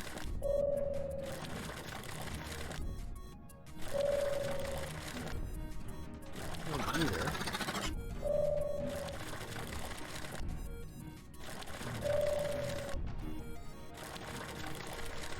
Oh crap, it's none of them. Really? Who's making the sounds then? This is freaky. Oh, is it still him?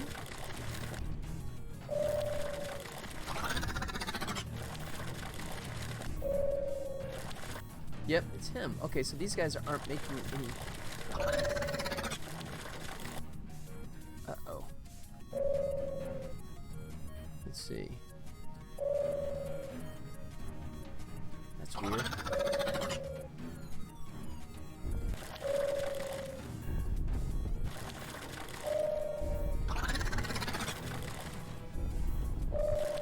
Huh. It's almost like you can only have one audio source playing at one time. That can't be right.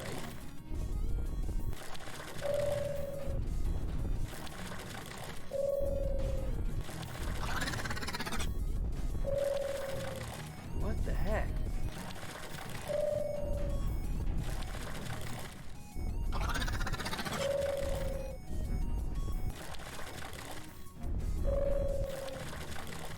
Or is it because there's only one audio clip and then they're all pulling for that same one? And no, that can't be right. So why the heck would only one at a time play? That's confusing. Yeah, I mean, all these guys should be making noise at the same time, and only one of them is right now. What the heck? That's so confusing.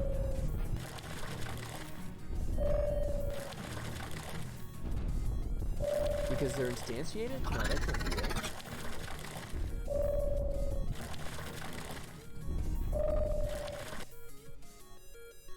Let's see. All objects playing same sound, only one plays. Let's see. How do I play multiple audio sources from one game object? No. How to play multiple sounds simultaneously? No. One object from another. Playing same sound on multiple objects collide on Unity. Here he goes.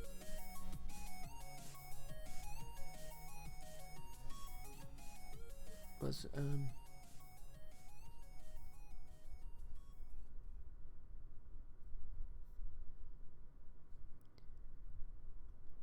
playing the sound effects with delays less than inconceivable to user.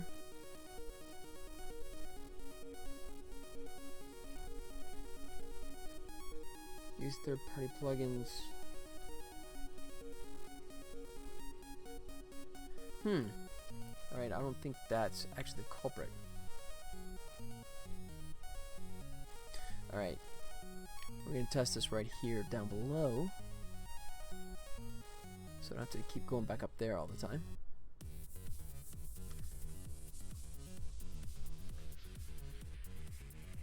Do one here like so. Do one like here like so. Alright. Do a delay on him. And we'll say the flow length is 8. Flow length is 8.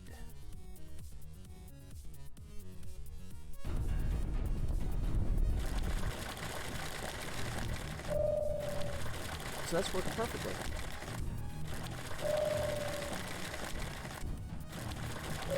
Right. I mean, it's the thing's glitching. I don't care about the graphics, but I'm just listening to the audio. And yeah, that one starts, and then they stop and stop.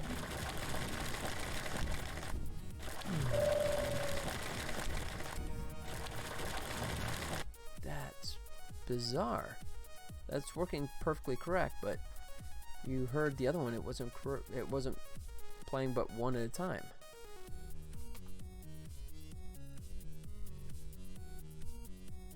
Okay. Unless there's something to do with the volume. The volume can't be like stepping on the other model's toes. That makes no sense.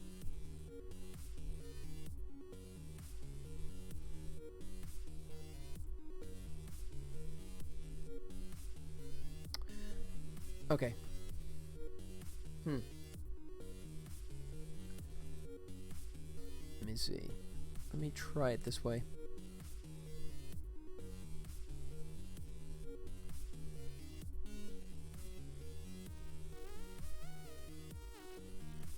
Let me see which one that was. 2, 3.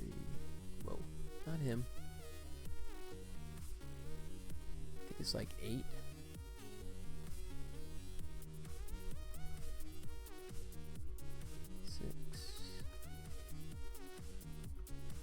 Yeah, watch. It's 8.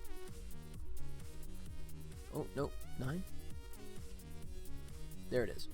Alright, so we're just going to drop 9 in right from the get-go. I have to make a hole so I can actually get up through it.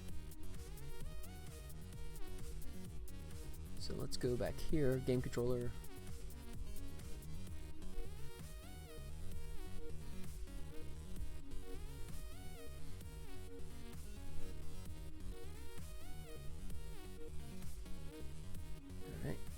Drop 9 in here. Now I gotta make a hole over here.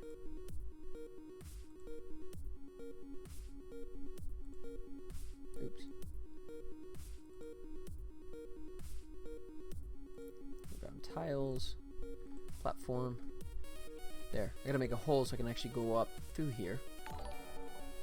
Tracker UA is now doing a follow. Thanks, man. Thank you so much for the follow. Appreciate that. Yeah, listen to that. Oh, there it goes to stop.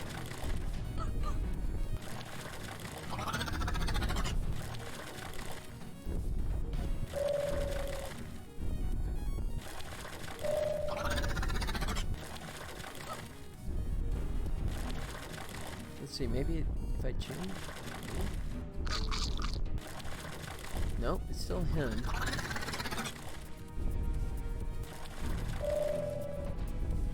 Okay, I have no clue why he's doing that.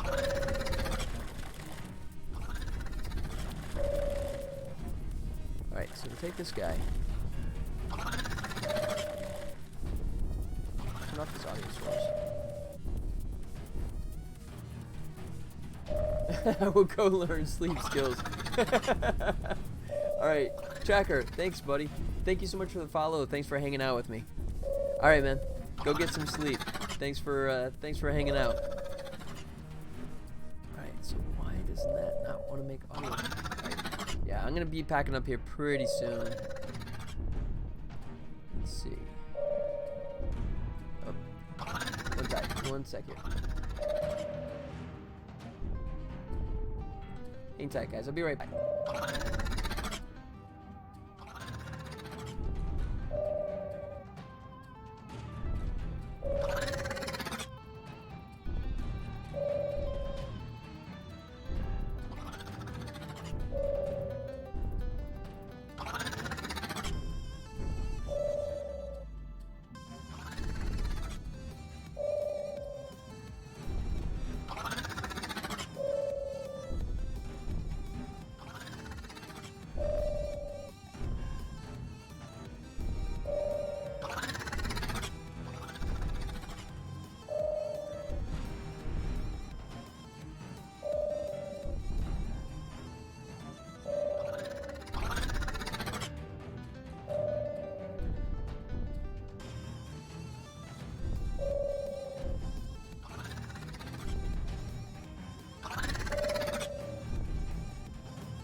Alright, sorry about that.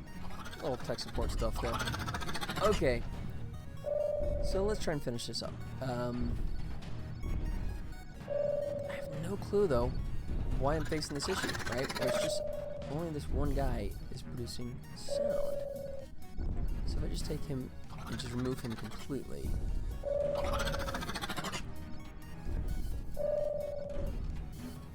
Alright. He has switch. Yeah.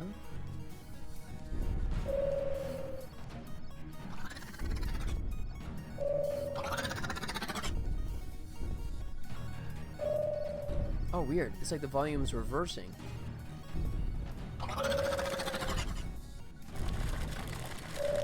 That's bizarre. It's doing it backwards.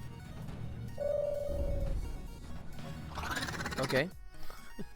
So let's just not do the fade at all, for whatever reason.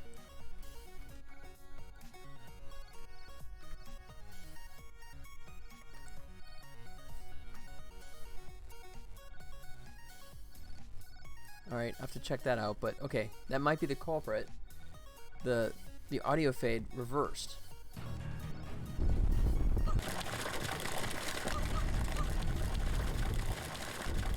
Yeah. Okay, so I don't know.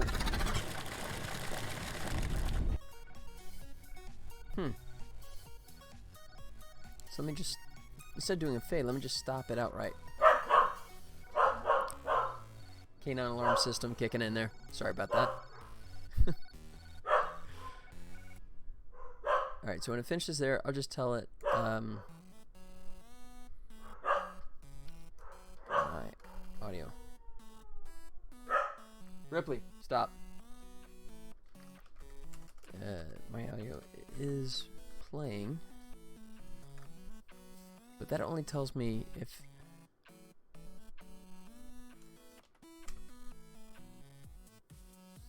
it won't tell me which clip is actually playing at that moment.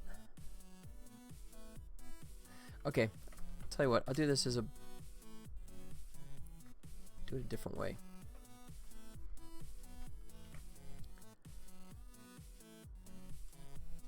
This is insane to have to do this, but I don't think there's any way I can ask Unity if the rumble or the gush sound effect is actually playing and have Unity tell me that. I think I have to sort of write my own setup here for this.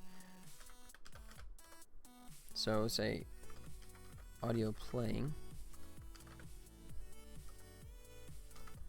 equals none.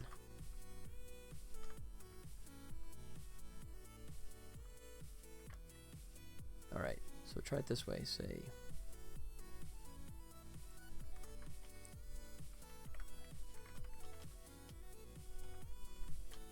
audio playing equals rumble.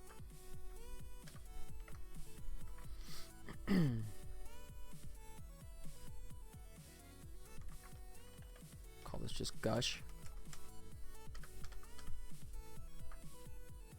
Alright. And we'll say audio playing equals gush. Then my audio stop.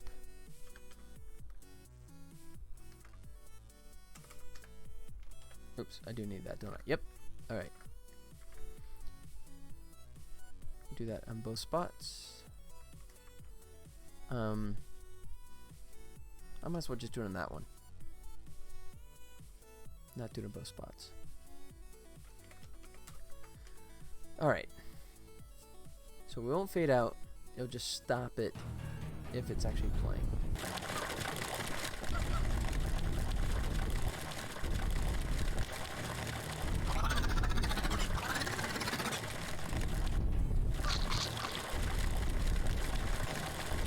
Alright. I can't tell which one's making the noise at this point. Let's just knock some of these guys out.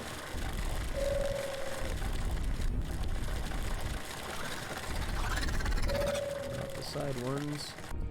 Turn off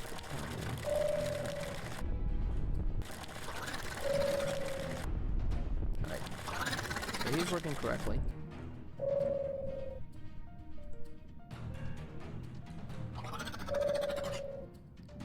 I may not be hearing anything because it might be too far away. Oops. Yeah.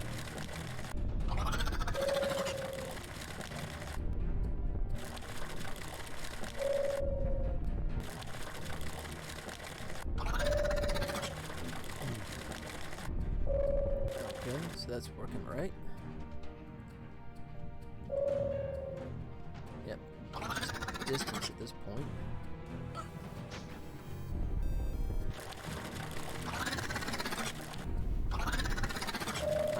So for these guys, I may have to just increase the radius so they get picked up sooner.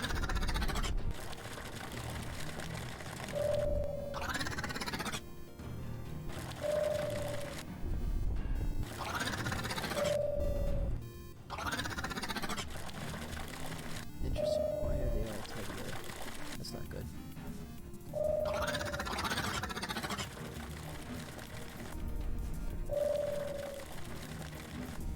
Alright. Well, that answers that mystery at least. So...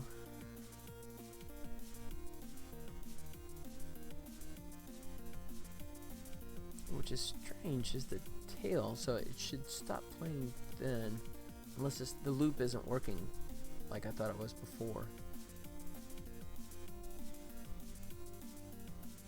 Now I'll figure that out later. Okay. The worst case is, tell you what. Let's go back in here. Short Explorer.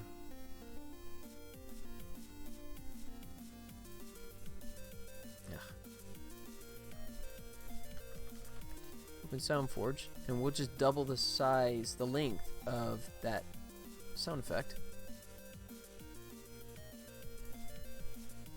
It's this guy.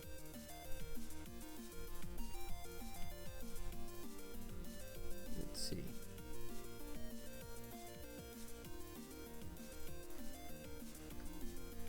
Copy. I'll put that at the very end. Hit paste.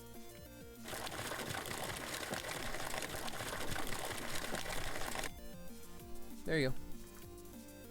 So that now lasts for over 4 seconds, and I don't think I'll ever do a fountain longer than that, so that should fix that issue.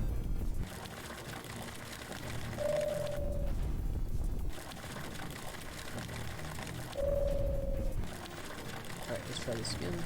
Turn all these guys off.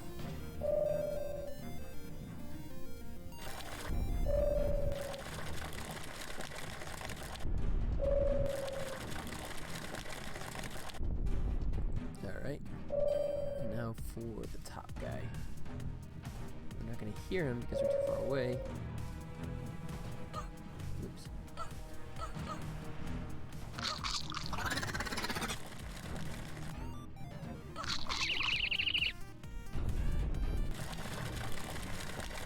Cool. Okay.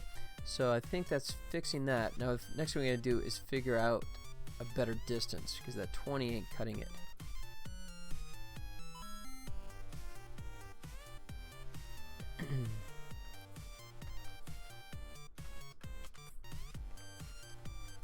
So let's boost it to 30.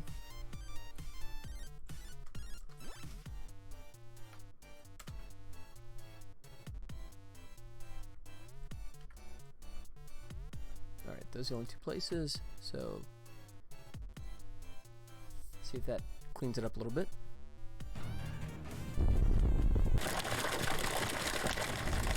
Well, it's definitely louder because we're hearing multiple ones now.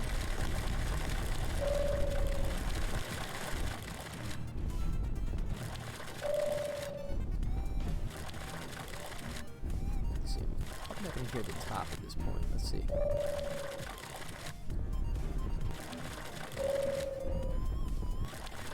Yeah. So the top is still silent because he's too far away.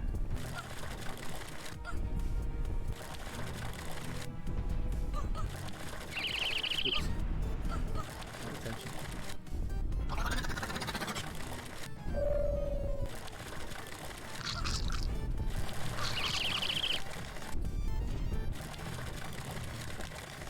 Yeah, so at this point I'm hearing him, but not him on the far side, which I'm okay with. I don't want to extend the radius too far, because then I'm going to hear a bunch of them that are like off of a different level, and then you're going to have this giant orchestra of all those sounds compounding on top of each other.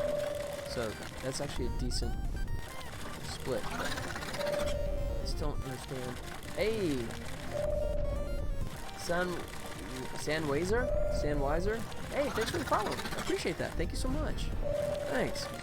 Alright, so if you're just joining me, anyone else that just dropped in, by the way, let me explain the context here. So, if you know anything about Star Trek, I'm making a video game based off Tribbles from the TV series Star Trek. And yes, it is actually licensed. I have an agreement with the original author of the screenplay, so he has agreement with CBS. So, it's not just me making something, it's actually licensed. Just to let you know, answer that question right away. So I'm doing Tribbles and also these guys Glommers, which were created for the animated series of Star Trek, which the Klingons created to do one thing, and that's to eat Tribbles. So everything else, unfortunately, I don't have access to. So these are the only two things I have in the Star Trek universe. So the rest of it is just sort of me creating stuff out of whole cloth. But right now I'm just trying to work out some audio effects here that, and I don't know why. Right now I'm looking at this guy, and the audio is cutting off early. It's strange, because unless it's when the tail hits.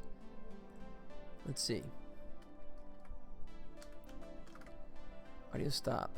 If we're gushing, hit that stop, and that should false equals flowing.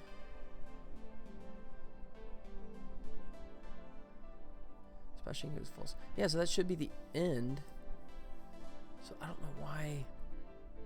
That sounds like it's cutting off early, but I guess I can let that slide for right now and figure that one out later.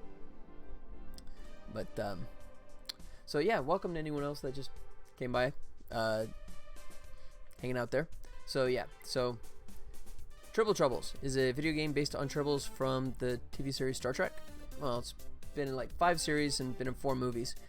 And I'm creating a game based on it, and yes, it is licensed. So let me repair the damage that I did here, put this back to where it should be.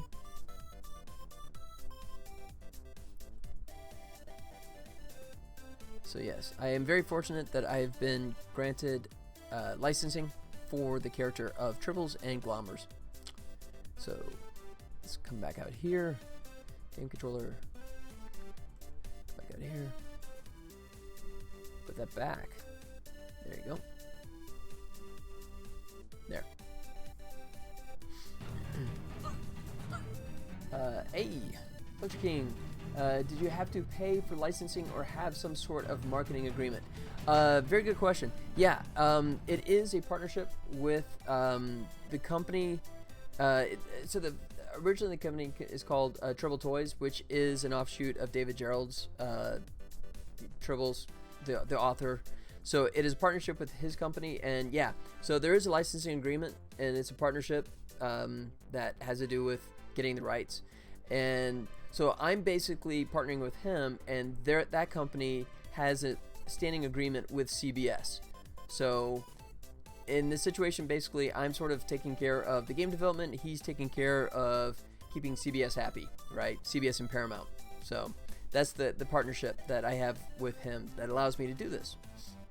So thankfully, it's not a situation. It's kind of it's very unusual to work out this way, but it's nice the fact that it's nice. Yeah, exactly. So in the situation that they've been dealing with CBS for years and years and years, because they go to all these conventions and they sell Tribble toys at all these conventions. So they already have this established relationship with CBS. So that's something that I didn't have to deal with. I was just he was gracious enough to take care of that side of things. So that makes life a lot more pleasant for me. That's stuff that can be intimidating. So, all right. Whoops. Ooh, got away with that one. There we go. Alright, where are we at? Alright, so we're just a few minutes before my wrap-up time here, so don't think I'm going to be able to tackle anything else today. But did get through a few things. I got some animation done. I got that bug fix of the Tribble, where he was kind of drifting gradually up as time went on. That's fixed. Got the new animation when he purrs. If I sit here and wait for him, he'll do a purr animation. Like that. There. Thank you. Right on cue. And I have the lava actually making noise now. Oops.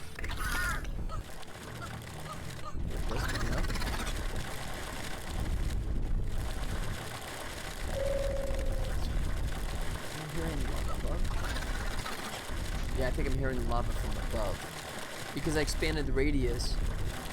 Let me see. I might try that.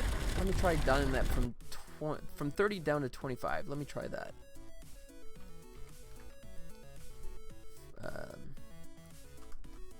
Alright, so 30. We split the difference. I added 25 before. So 25. 2.5. So I'm decreasing the radius. So I'm trying to split the difference here of I want you to be able to hear the sounds when you're close to it, but I also don't want it so you're hearing the flows that are coming from like way above as well. So I'm just trying to do something that doesn't get too sophisticated where I have to like detect if it's on a totally different level. I'd like to avoid that and just keep it simpler and just base it off of distance to your Tribble.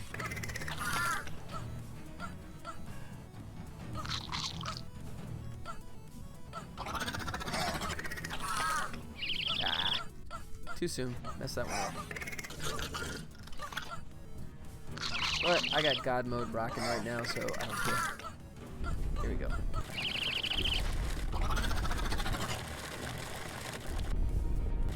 Yeah, good. So it's before we were hearing the lava from above, right?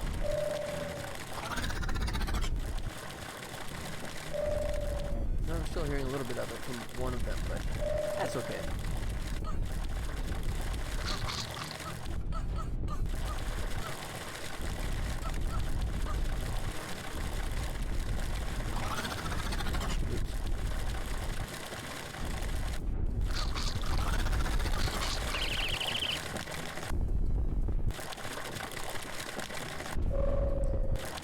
Ooh.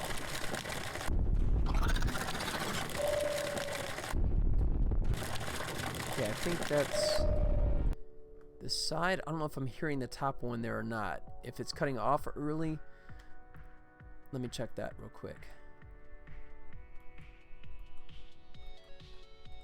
So take this guy.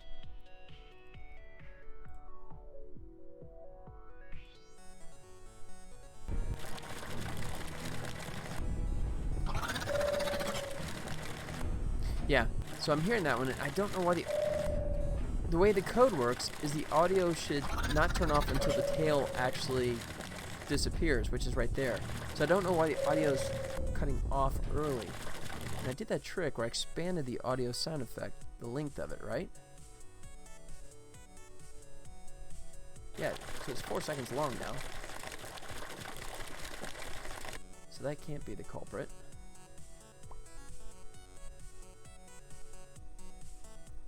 That is strange. I'm not sure why it's clipping, why it's cutting off there when it shouldn't. And he's looping my audio. So, I guess I'll have to check into it, but it's a minor thing. I mean, that's not, doesn't affect the gameplay really. I mean, especially when I'm showing it at San Diego Comic-Con, there's gonna be so much ambient noise going on that no one's gonna even notice that at all, I'm sure. But that's something I'll have to revisit at some point and clean up. But right now, I think that's good enough. Alright. Yep, we'll leave that be.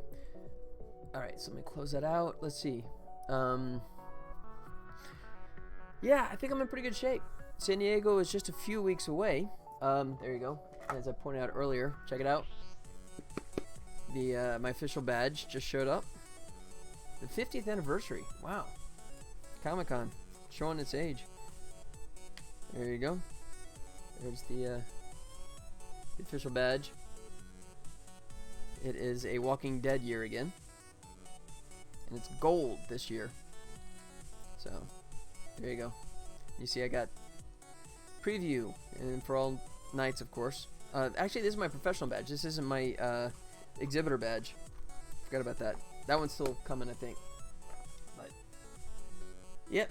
So a few weeks away, in decent shape. I still got some stuff. I guess what I'm gonna work on next is, now that that's pretty much taken care of, is I'll focus on doing GUI, doing some buttons and getting that set up for intro and outro of the game. But yeah, I think I'll leave it there. That's a good cutoff point, and we're right at the 6 o'clock mark. So yeah, unless you guys got anything else you want to mention, or anything else you have a question about the game or anything, I may go ahead and shut down at this point. Before I do, as I like to say, if you want to join me on Discord, please feel free. There is the Discord link right there. So if you want to say hello to me offline, that is the place to do it right there, Discord. And I'll go ahead and plug this as well. I haven't done this in a while. I think it's on the thing down below, but if you're watching this on YouTube, actually I guess you wouldn't even see that on the the chat, would you? So okay, this is just for you guys on Twitch. So Scary Robot, there is the official page. But speaking of YouTube, if of course on Twitch the videos only have a short shelf life before they get bumped off. So if you ever want to see any older ones, there is the YouTube channel if you want to visit that. And that's all I got to show right now. I'm putting together a temp page for the Tribble game. Hopefully we'll have a WebGL version here put together pretty soon, so you guys can actually play the game yourselves in a web browser. That is the game plan. So until then, I guess you guys could just keep following along while I show it on here, but hopefully that'll be pretty soon, so you guys can try it out. Alright guys, that's it. We're at 6 o'clock, so I'm going to go ahead and pack it up and go do my thing. And thanks everyone for hanging out. Thanks for the raid that came earlier. That was awesome. Had a nice wave of people to keep me company. Please come back. I will be here again on Friday, starting at 3 p.m. Pacific Standard Time, wherever that is for you. I don't know, do the math. And yeah, I get this thing finished up, and then after Comic-Con, I'll come back and start working on entirely different new levels. Got 3 more to work on, so that's going to be something new. But in the meantime, you guys take care of yourselves, and I hope to see you guys back here on Friday. All right? Okay, take care. Adios.